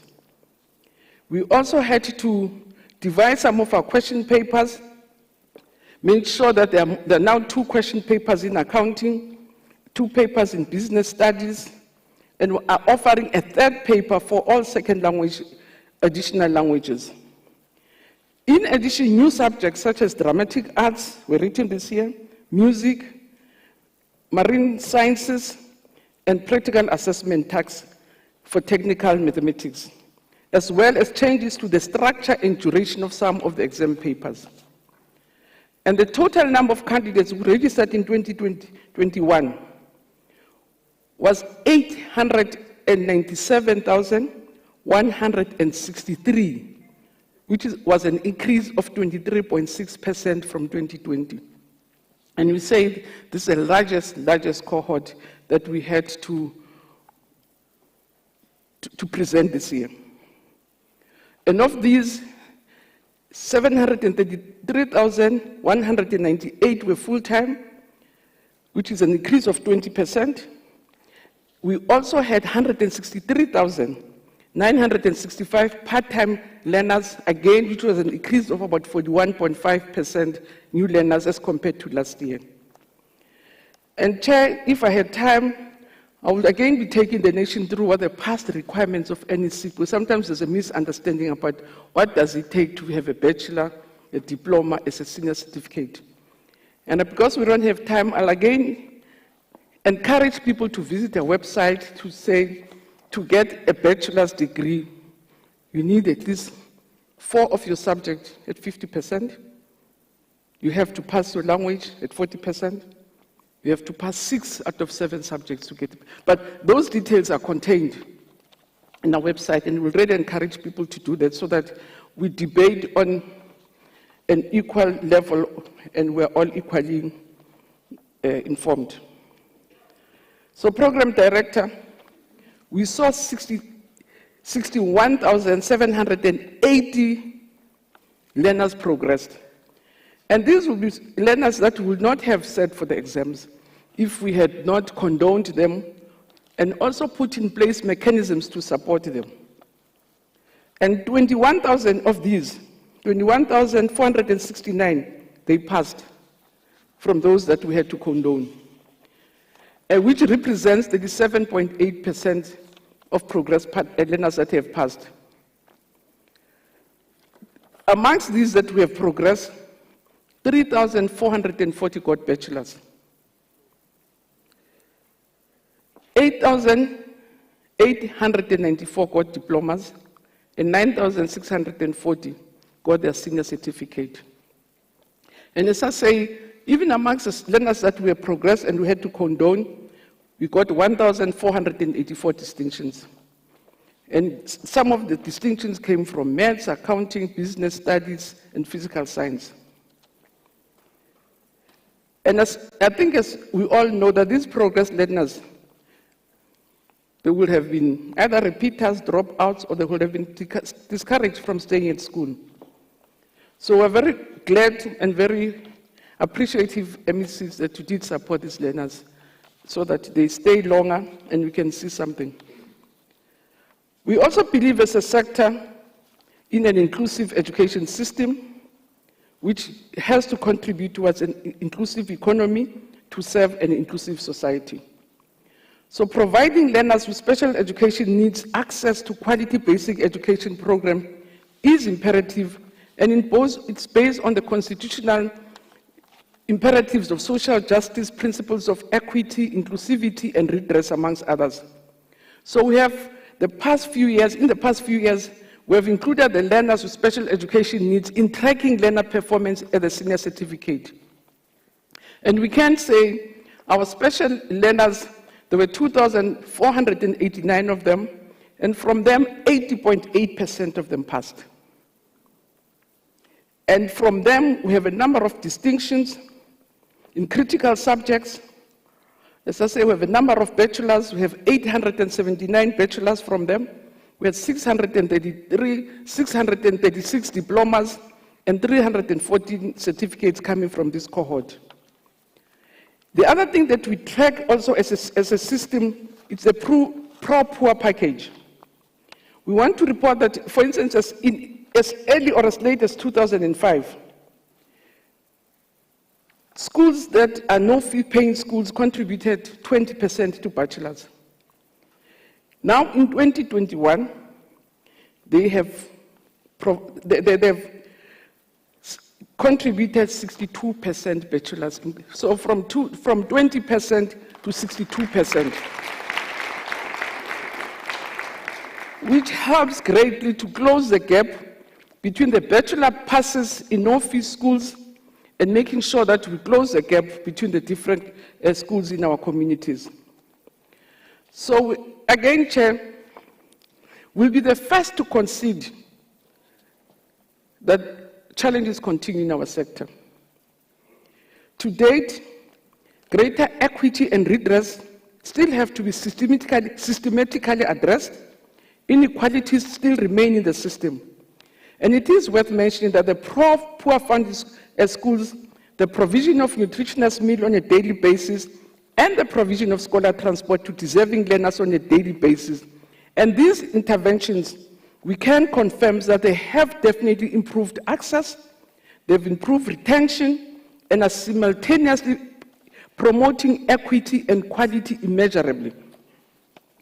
Equally impressive was the fact that 120 young people who are in correctional centers who registered for Matric, 89.2% of them passed. And some got bachelors and degrees. On gender, again, we had more learners, girl learners sitting for exams. About 77,250 of them, it was actually in addition to the number of boy learners, there were 77,250 more girls who sat for Matric. But also what is encouraging, because I always get, including my son, to say, what about men? We can report that 76.4% of the boys who wrote passed. And we calculated for a long time, Digi tells me, and also 76.4% of the girls passed. So we achieved our 50-50.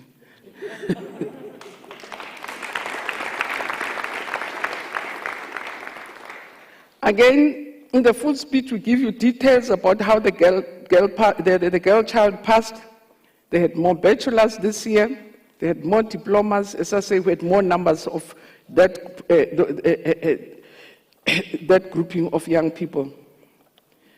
We also have to account, as I said, for 4 categories: on the progression of learners who are struggling, on what we are doing for special needs education, also monitor the poor policies of governments, and also make sure that we aggregate our information according to gender.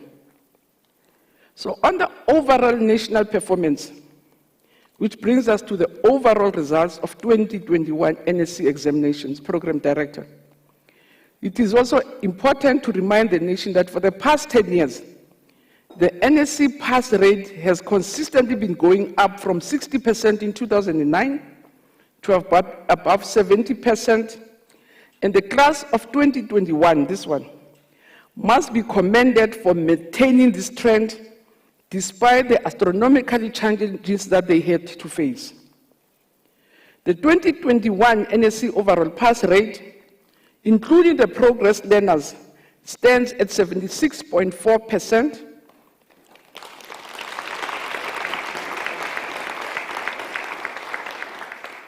Which is an improvement of 0.2%. So we've moved from 76.4 to 76.6. If we exclude our progress learners, we will be speaking about a pass rate of 79.8%, which is 0.2% short of the 80% figure that we are always striving for since 2019. When we further analyze the results, 256,031 learners, which is 36.4%, got bachelors. Again, it's an increase from last year, the number of bachelors that we received this year. So we say the number of bachelors is the highest attained in the entire history of the NSC exams, but the second highest to that attained in 2019 when expressed as percentages, because the point is we had more learners this year, so more young people got bachelors. But when we use the percentage, this year's percentage in terms of bachelor passes is next to the 2019 bachelor passes.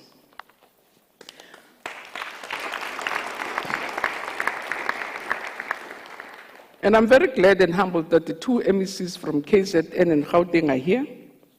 As big systems, they've contributed to the greater number of bachelors. Between these 2 provinces, we have produced 117,704 bachelors, which constitutes 46% of the overall bachelor passes nationally.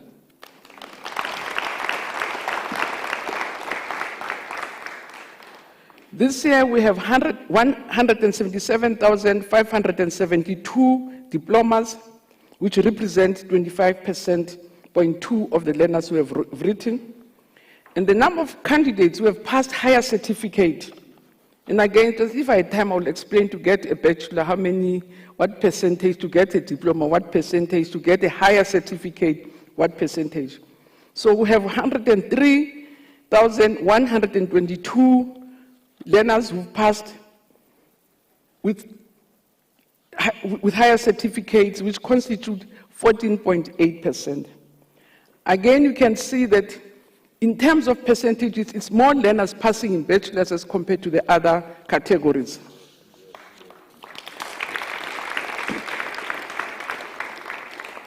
And the number of learners who passed with a national senior certificate is 103.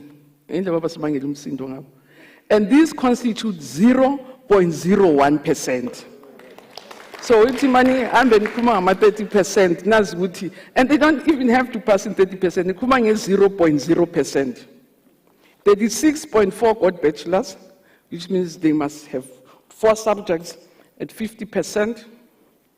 They must pass 6 of the 7 subjects, and that's the majority in terms of the percentages. So in 2021, a total number of 211,725 distinctions were achieved. We had more distinctions. Which is an increase of a whopping 19.3% under the very difficult conditions that our teachers and our learners have to go through. And the main contributors to these distinctions, again, as I say, your big systems, Natal will have given us 61,887 distinctions. Gauteng will have given us 47,399 distinctions. The Western Cape gave us 29,542 distinctions. The Eastern Cape, 24,174 distinctions. And Limpopo, we always talk about the Limpopo miracle. Limpopo gave us 17,755 distinctions.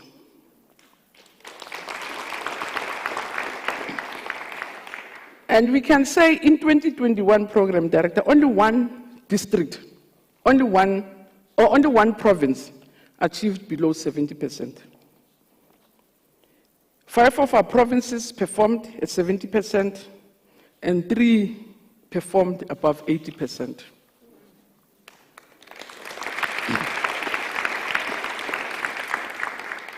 And program that next time I visited the Free State, the MEC will say,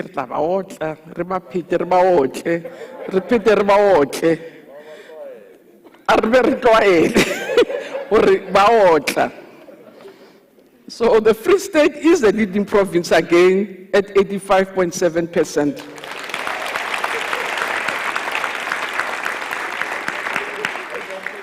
But with an improvement of 0.6%. Gauteng lona itshwarela at 82.8% as the second highest province with an improvement, no, with a decline of 1%. The Western Cape achieved 81.2%, which is an improvement of 1.3%.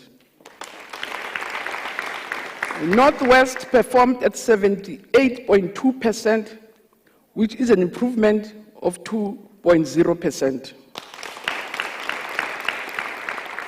KZN Bamisheng achieved 76.8%, which is a decline of 0.8%. Mpumalanga achieved 73.6%, which is a decline of 0.1%. The Eastern Cape achieved 73%, which is an improvement of 4.9%. Which indeed is great for a very a province, because last year we were at 60-something%, so it has gone above 60, so they're at 73%. The Northern Cape, which is the most improved province, stands at number 8 with 71.4%, and they had an improvement of 5.4%.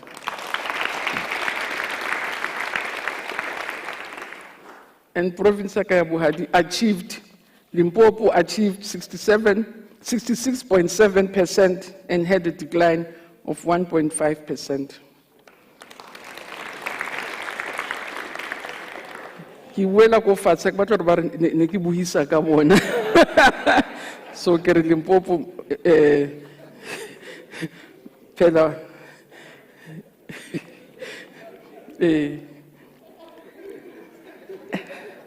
nice to chance ki wele fatshe taba tsa bohadi ya tsore ke di weletsa ke. And again, Program Director, we do recognize districts as a very crucial interface of the basic education sector in identifying best practice, sharing information, and providing support to schools. The continued growth in the performance of districts is closely monitored and evaluated by both provincial and national basic education departments. I meet district managers quarterly, because indeed, they're our last point before we reach our center, which is a school. From the monitoring and oversight analysis of the performance of all schools, be they be fee schools, government schools, subsidized schools, independent schools, it's our districts which help us to monitor these. And I must say, because someone did well in the speech, there were also which provinces, districts underperformed. I said, there is a motion.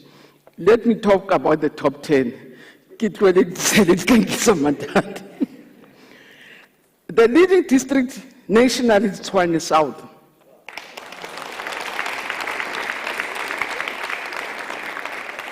At 89.3%. There's a district director who retired this year from Tshwane South. Even when she's in pension, she's at pension. So her district was the leading. The second leading district is Muteo in the Free State. At 87.9. The third district is Fezile in the Free State. At 87.5. The fourth is Johannesburg West in Gauteng, at 86.5. And then there was a tie between Ekurhuleni South, Ekurhuleni South in Gauteng, and the Metro in the Western Cape at 86.2. The seventh is Joliput. The eighth in the Free State. The eighth is Harib. So all 4 districts of the Free State are in the top 10. All the districts. The 9th district is Johannesburg North in Gauteng, and the 10th is Eden in the Central Karoo in the Western Cape. So 4 top districts came from the Free State, 4 from Gauteng, and the 2 came from the Western Cape.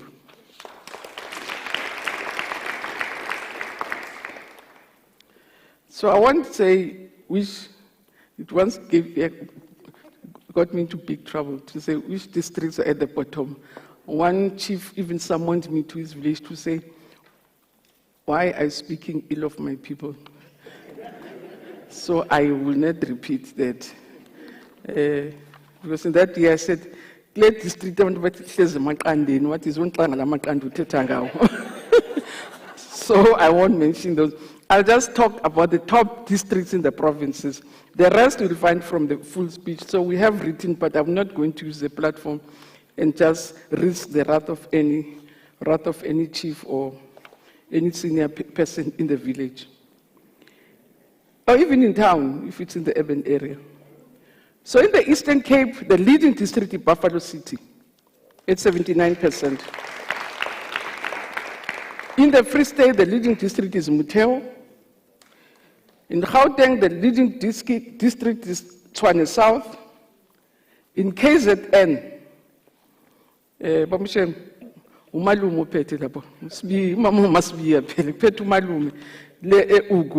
the leading district in KZN. And then in Capricorn, the leading district, which is led by Mrs. Nkuzana, is a leading district. In Mpumalanga, the leading district is Ehlanzeni, which is led by Umabrugwe. In Bujanala, in Northwest, Bujanala is a leading district at 81.6. And Slalo, in your province, in Northern Cape, it's Namakwa, which is a leading district at 81.2%. And in the Western Cape, Metro is the leading district. And indeed, as I said, Program Director, I'm looking forward to our next district meeting where we share best practice, information, and experiences, because district directors are the closest to our schools and our children, and I really want to thank them most sincerely. So in conclusion, Program Director, there's no doubt that the system has begun to reach the desired stability. Because if you could withstand the storms, the 2-year storms, and still not come unscathed, but survive, it just shows that the system, as large as ours, complex as ours, is healthy. The unquestionable resilience of our school community has shown against a very devastating pandemic, and that cannot go unnoticed. The fact that we managed to enroll the highest number of full-time candidates for 2021 NC exam again is a clear sign that our communities have faith in the basic education system and the NEC exams that we are coordinating. And I'm proud to also indicate that a number of private schools also write and sit for the NEC exam. The high quality passes we have achieved this year, especially the number of bachelor's and diploma passes, the overall pass mark, and the passes with distinctions, even in critical subjects, are a hallmark of a performance of the class of 2021. The classes of 2020 and 2021 produced the best results of quality in the history of the NEC exams. So we have more distinction, we have more bachelors, we have more girls sitting for exams, so we're very proud. We are indeed proud of the class of 2020 and 2021, which persevered against such monumental challenges that our system was never exposed to in the past. The two classes have characterized the resilience of the system, which withstood the unprecedented test of administering an examination of the largest number of candidates faced by the worst pandemic in human history. We'll continue to expand our energies in our sector priorities. We'll continue to consolidate programs for the ECD. We plan to ramp up performance in all the 4 phases of our schooling system. We'll continue to improve the reading proficiency of our learners. We are committed and will continue to work harder and smarter with all our partners to consolidate the gains we have made in the skills revolution through the 3-stream curriculum model and the 4th industrial revolution, amongst others. We will continue to strengthen the assessment regime in all 4 phases of the system. In celebrating the great achievements of the class of 2021, we want to thank the principals, our teachers, support staff, and parents for the work they continue to do. Schools are a core phase of the basic education system. What you do at the school level is what matters most. The future of our learners and the prosperity of our nation is in the hands of our teachers, the principals, and the parents, and the communities we serve. We applaud you for great work, for your continued support work on a daily basis. I wish also to take this opportunity to thank the President Cyril Ramaphosa and the Cabinet, the Portfolio Committee Chair, and the Select Committee, which are responsible for basic education. I want to thank my colleague, Dr. Muhaule, the honorable MECs who really work hard. I always tell people that at least I have been an MEC and I know to be an MEC Jemudruru. Jemudruru. Those who don't know, who have not been part of our education system, go and look for the Afrikaans word roer. But Afrikaans Jemudruru if you are an MEC, and they roer in real sense.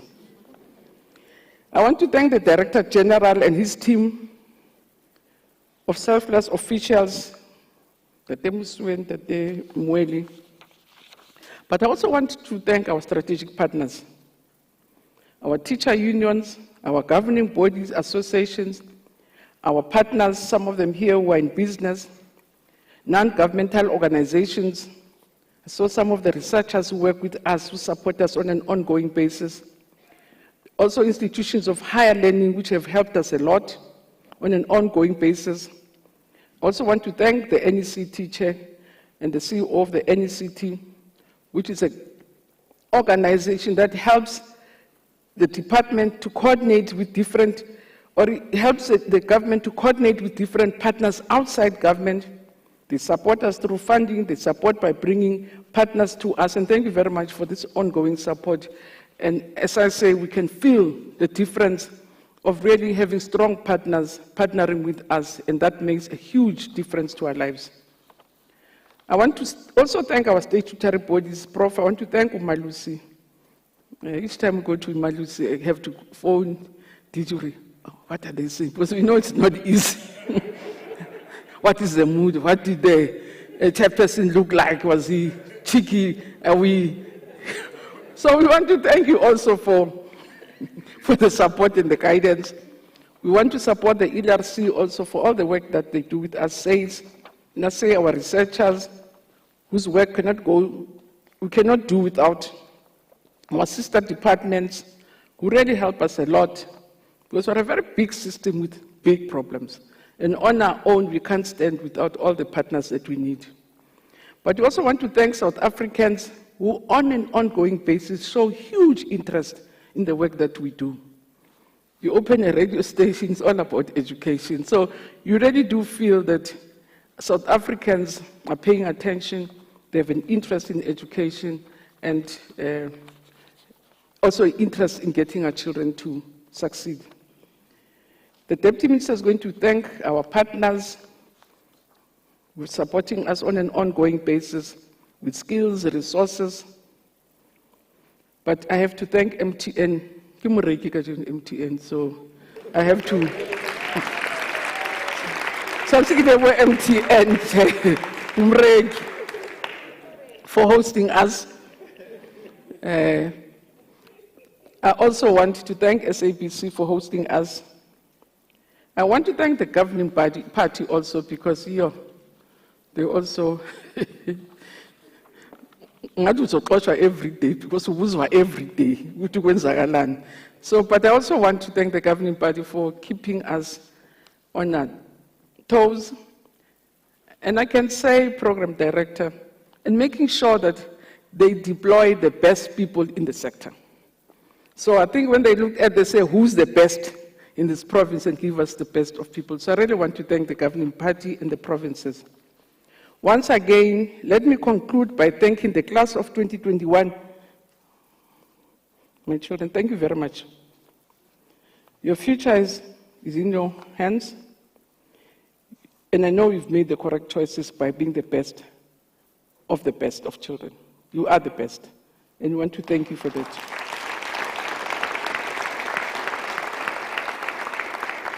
As I said in the morning, you carry the hopes of your families, but for us, you also carry the hopes of the nation. We expect you to contribute towards the prosperity of this country, the growth of this country, development of this country, because you're the best, and which means you can always do the best things in life. So thank you very much for being who you are. But those, again, who have not passed, who did not do well in these exams, we say they should not despair. There are lots of life chances available to them. Those who wish to improve their results should enroll for the Second Chance Matric program. Registration into the program is already open. So if you get your results tomorrow, you find that you want to improve your results. But also some people are late bloomers. It's only when they're older they become very developed and feel that I have really spoiled my chances, I want to use my chances, and we are saying to them, they must please register for the second chance. And program director, I think I'll be failing in my duties if I don't say, or really encourage our parents and communities to encourage our 12 to 7-year-olds to vaccinate.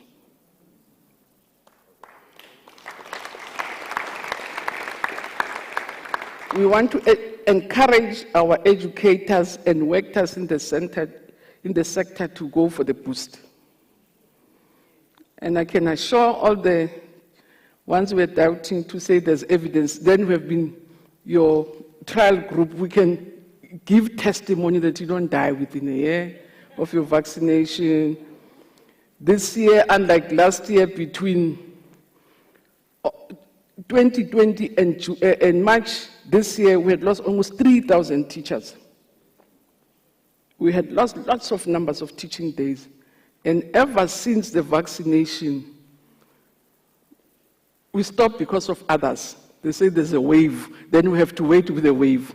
But in our space, we have created a very safe environment.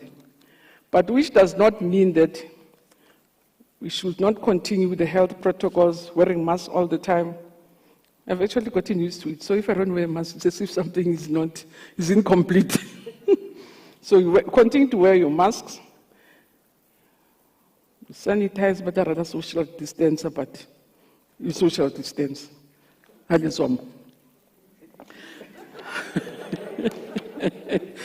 So, but you wear your mask, you wash your hands, you make sure that you are safe. We've invested a lot in you, so we don't want anything to happen. If you have not vaccinated, go and talk to your parents. Please vaccinate. We can assure you it's not killing. You know, it's like penicillin. I always trusted doctors. Because when I go for any injection, I never ask what is in the penicillin. If they say you need a penicillin, I give them my arm. And I think that trust has paid dividends. The left hand and an ID, please go and speak to your parents. We want all of you to vaccinate to make sure that you are safer also in your next pursuits. But thank you very much for being the great children that you are. I want to thank parents for supporting your children. Thank teachers for really making us proud as a nation. And say, we've made it again. We've survived for the second time. Thank you very much for really making sure that we are the survivors that we are. And thank you for everything else, MECs and our partners. We can't call you all by names. I see quite a number of our partners are here. Prof, Valmik and everybody. Thank you, Slad, Sabulet. Thank you very much.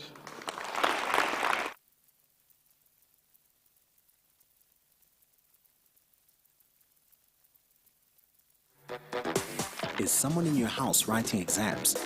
It's normal if they're afraid, so pay attention to their concerns. Help them stay calm and focused. Encourage them to get enough sleep, to exercise and eat well. Know their exam timetable. Help them to make a study schedule and stick to it. Encourage them to stay positive. But if anxiety is affecting their work, don't be afraid to get help. Ask other parents or teachers for advice. Waza Matrix.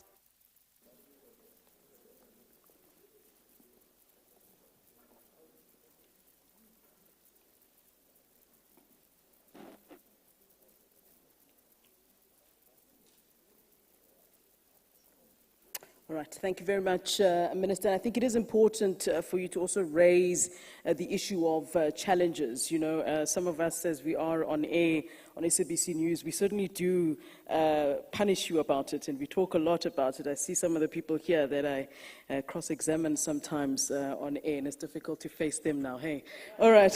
So let's get to the most important part of today. And Minister, you said a lot of numbers. I must tell you, I wasn't great at maths at school, but I did hear you say that 897,963 learners sat for a Matric 2021. So as we are indeed acknowledging the top achievers in our country, let's just remember what a big feat that is. That is no small feat.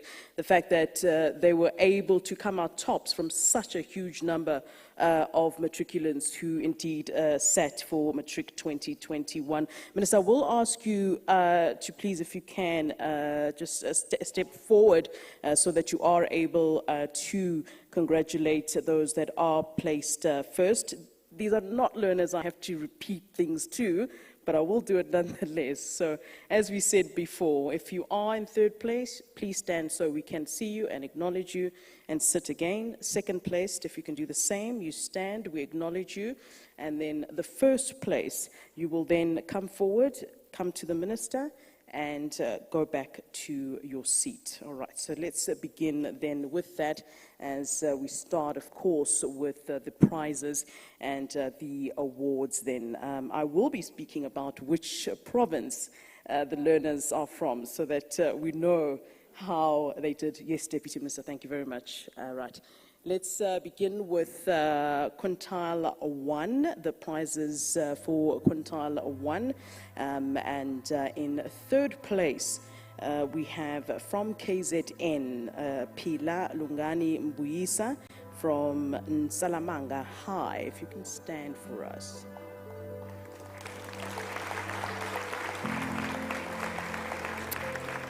Second place, Fiso Hosana from Bumalanga, Mafemani Ngumalo Secondary School.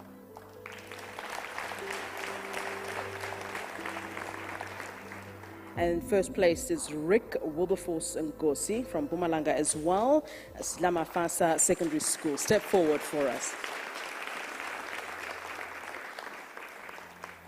And of course, as we did mention, many matriculants are sitting down for these exams. We're not sure what the MECs are laughing about here, but all right. Indeed, that is a learner from Mpumalanga, so we can celebrate that for you, Mpumalanga.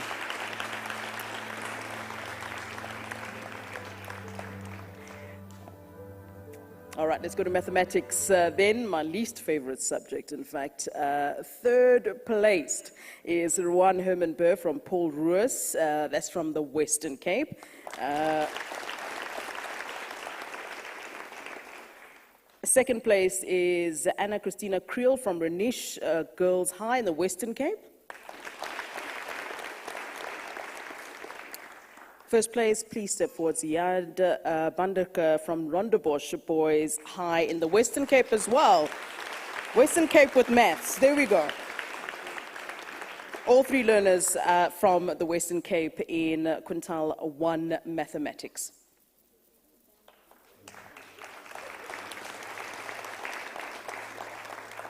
Let's move on to quintile 2 then, third place, Mpendulo Nzoyiya.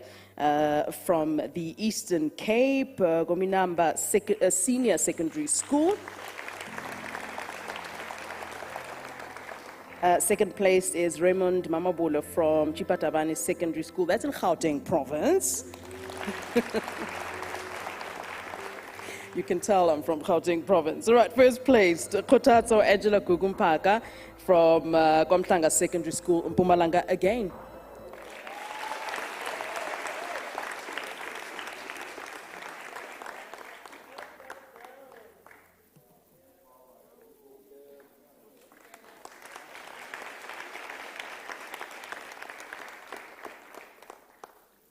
All right, let's move on to technical maths then. And we start in third place with Innocent Josia Matonzi from Mpumalanga, from the DD Mabuza Comprehensive High. All right, second place is Avonile Nkonjane from Fosloras Comprehensive Secondary, GP again. All right, and then first place is Gift Makosa Mbizwe from SJ van der Merwe Technical School, Limpopo. Step forward, yeah.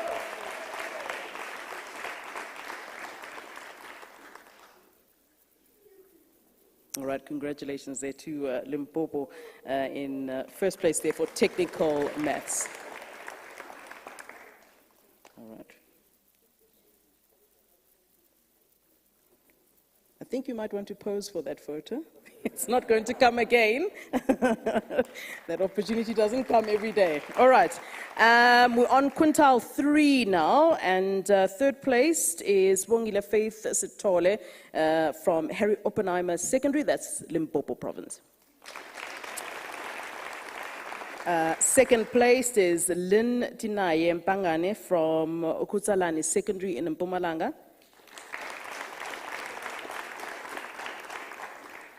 KZN, here you come. First place. The first one. Asanda Nosipo Mdlalose from Betamoya High in KZN.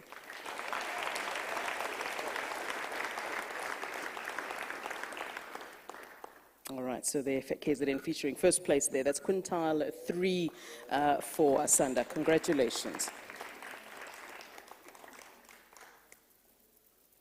Okay, let's move to physical science. Another difficult subject, right? Third placed from Hoërskool Noorderland is die Chochi Ramatlo from Limpopo. If you can stand up. Second place, Fiso Hosana from Mafemani Ngumalo Secondary School in Mpumalanga. And Caleb Besset, you can step forward in first place there, Gauteng Province, St. Barnabas College.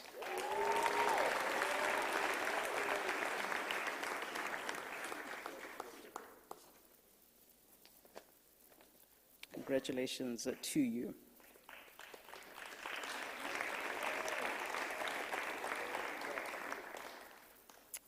All right, then we move to quintile 4. Begin with third place is Delisha Davana from Limpopo Toyando Secondary School. Second place, Mtlengi Shange, Menzi High, KZN. KZN, first place, Port Shepstone Secondary, we have Iman Khan.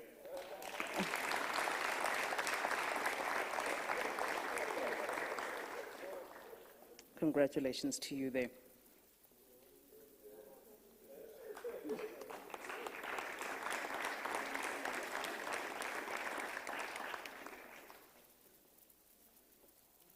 All right, let's move on to technical science in quintile 4. In third place is Mlungisi Ngwaba from from Siabonga High, that's in KZN. Second place, Lunga Dube from Freyheit Comprehensive, also in KZN.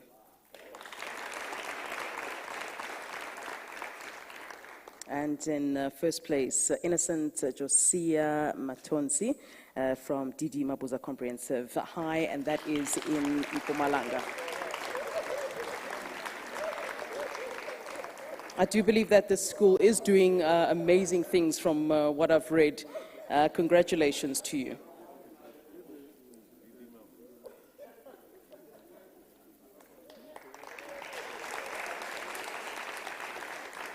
All right, move on to quintile 5 then, and another one from Rhenish Girls in third place, Ayung Moon. I do understand that she's actually abroad at this time, and but the father is here. If you can stand up so we can acknowledge you. Congratulations to you, and please pass our congratulations to your daughter. Yeah, that's Western Cape, representing Western Cape.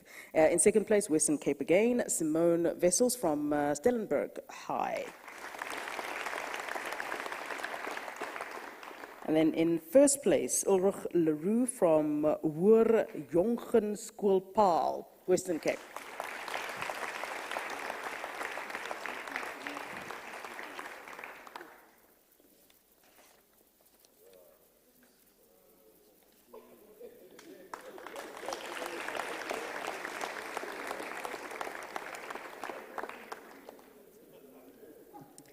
All right, we move on to...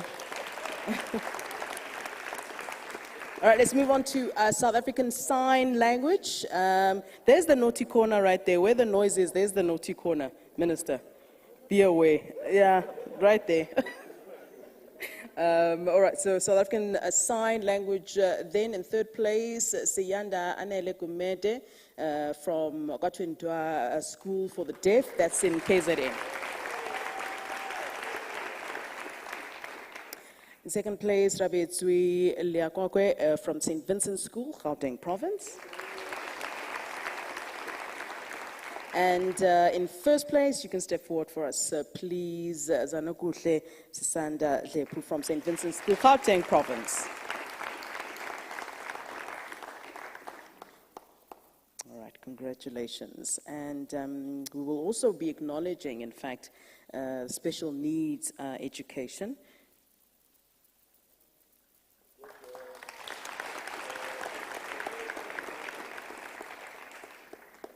All right, so special needs education. In third place, Kensani Maringa from Gauteng Province. The school is Philadelphia.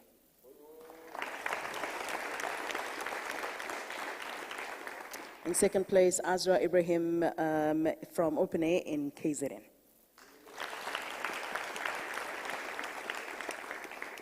And in first place, I think he will be assisted, please, if he can step forward, is Letabo Malega.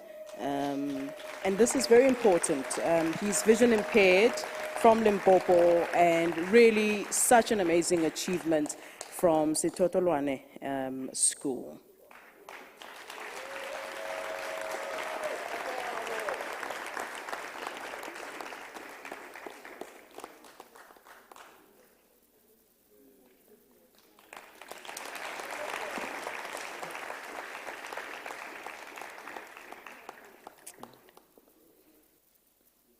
So those are the learners that we are indeed acknowledging this evening. Now we get to the big one, the biggest one. All right, so this is the overall 2021 NSC top learner. That's the top learner in the entire country. I don't know how you did it, but really this is quite the achievement. In the whole of South Africa, you are number one. I mean, you think it's great to be number one at your school, but in the whole country. Ulrich Leroux, it's all yours. Please give him a round of applause. From Western Cape, Hoër Jongerschool Paarl.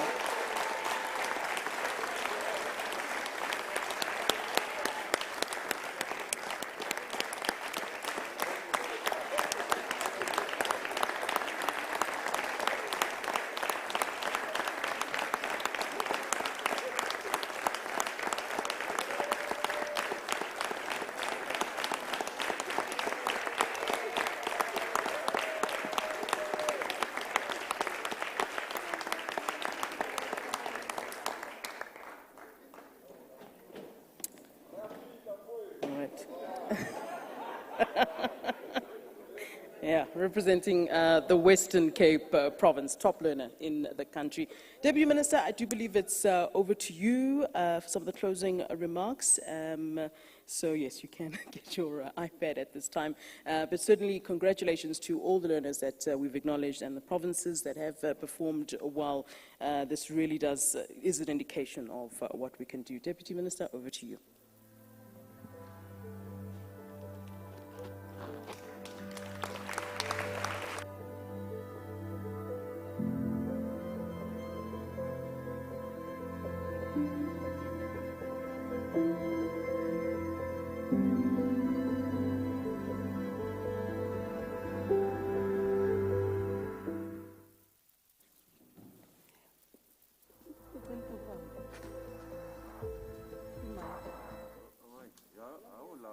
Rightly. Oh, thank you. Imaskipel.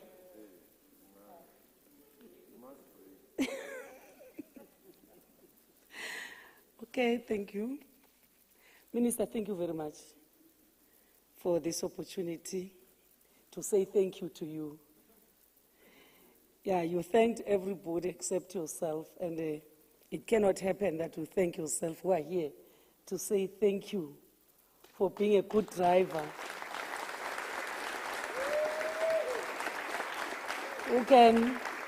A driver who can drive on the mountain, who can drive in the mud, who can drive on the sand. You are a good driver. Thank you very much.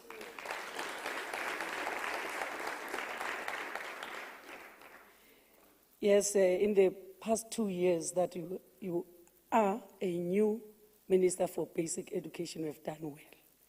And we have done very well under the circumstances. It has been, of course, a challenging period for the basic education sector in particular, and life in general has also been turned upside down by COVID-19. The year 2021 also came with its own challenges, with the rotational timetabling still in place, The fact that we are here today is a testimony that we have overcome those challenges. But it was not easy. Today's announcement of the 2021 National Senior Certificate Examinations results is a special meeting that deserves distinctive attention for a number of reasons. These learners not only had to deal with a reduced exposure to face-to-face teaching and learning, but also had to contend with the anxieties and the trauma of COVID-19. Countless families have been pushed to the limits of financial endurance from loss of jobs and income. Not only this, but also many families have lost family members and friends due to the pandemic. Children have lost their parents, grandparents, and caregivers. We often do not consider the psychological effect of this pandemic on our learners. One of the purposes of this event is to celebrate not just the top achievers, but to pay homage to everybody in the basic education sector for the contribution in the recovery efforts. We say thank you, thank you, thank you. We thank each and every teacher in the sector.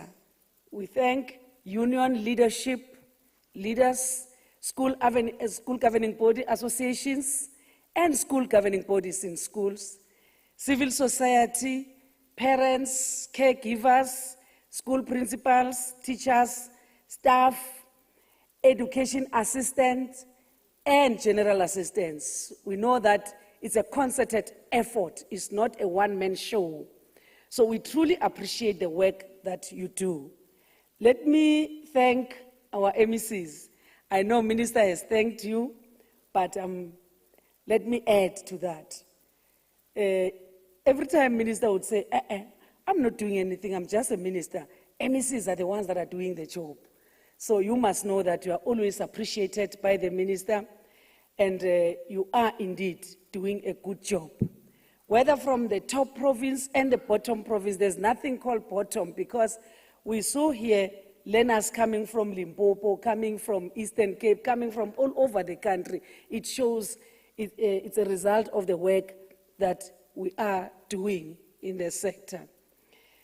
So we don't only thank the grade 12 learners, we thank all learners in the system, because grade 12 starts at grade R. So it's a work that has been there for years, 13 years journey. These ones, Minister, have attended grade R class, this class. So it's the journey that they started 13 years ago. The Director General, the team, DDGs and HODs from provinces, and all the managers in the Department of Basic Education and Provincial Education departments want to say thank you so much for the work that we are doing. Tonight, we also pause and appreciate the contribution of our sponsors. MTN South Africa. I remember last time, Minister, I didn't mention sponsors by name. Then DG said, no, DM, don't do that. You must mention them by name because they'll run away. MTN South Africa.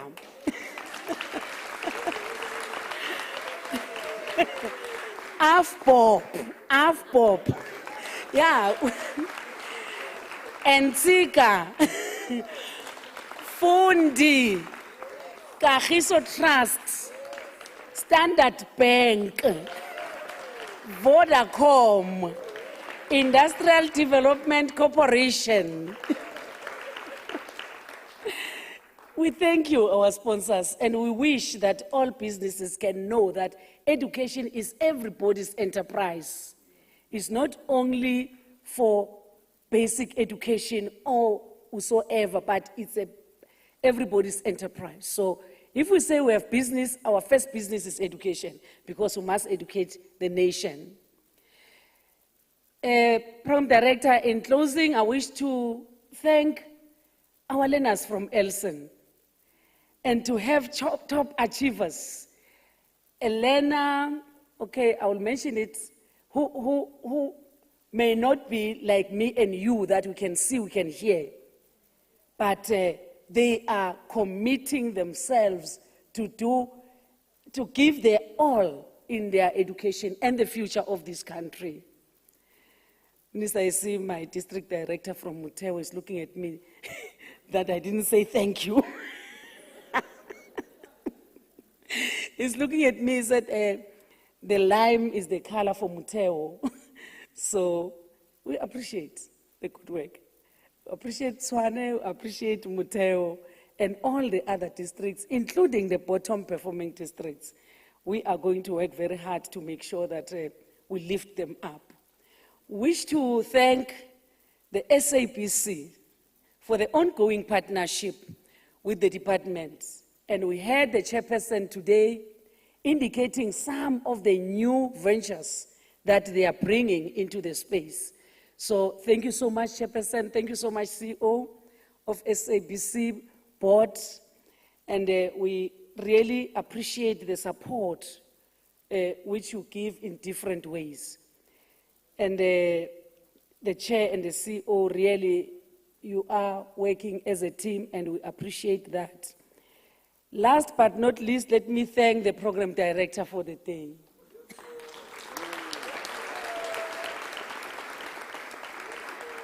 Flo, thank you so much.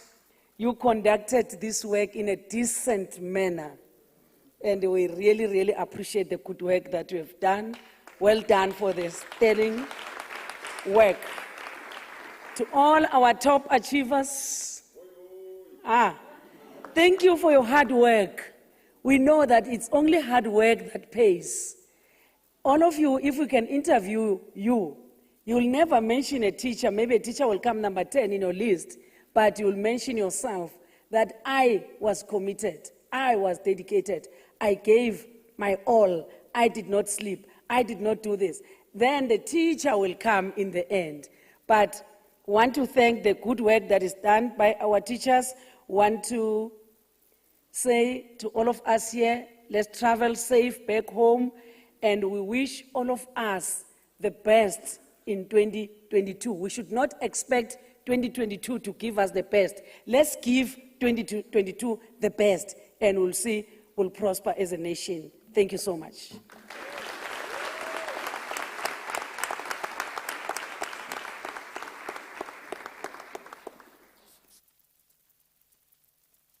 Very much, Deputy Minister. I really do appreciate it. So that's how we come to the end of today's proceedings. However, there will be dinner that is served for you, but I do understand some of my media colleagues do want to have a word with some of you. So some of the media interviews will certainly be taking place around there. They'll obviously come and speak to you whether or not you'll be able to avail yourself for those media interviews. And to the MECs, I was also working under pressure. My boss is right there.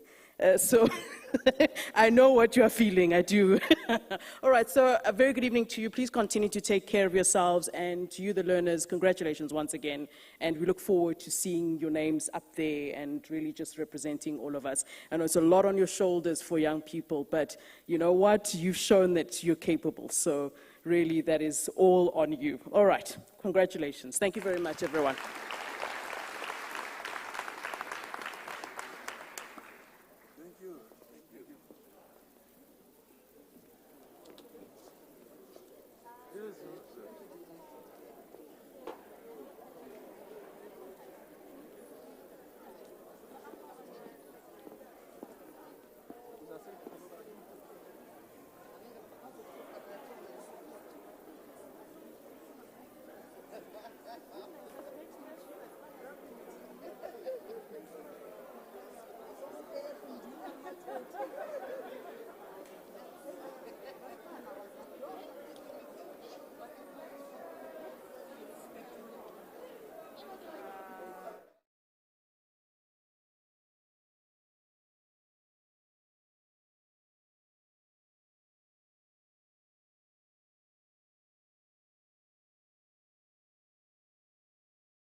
you.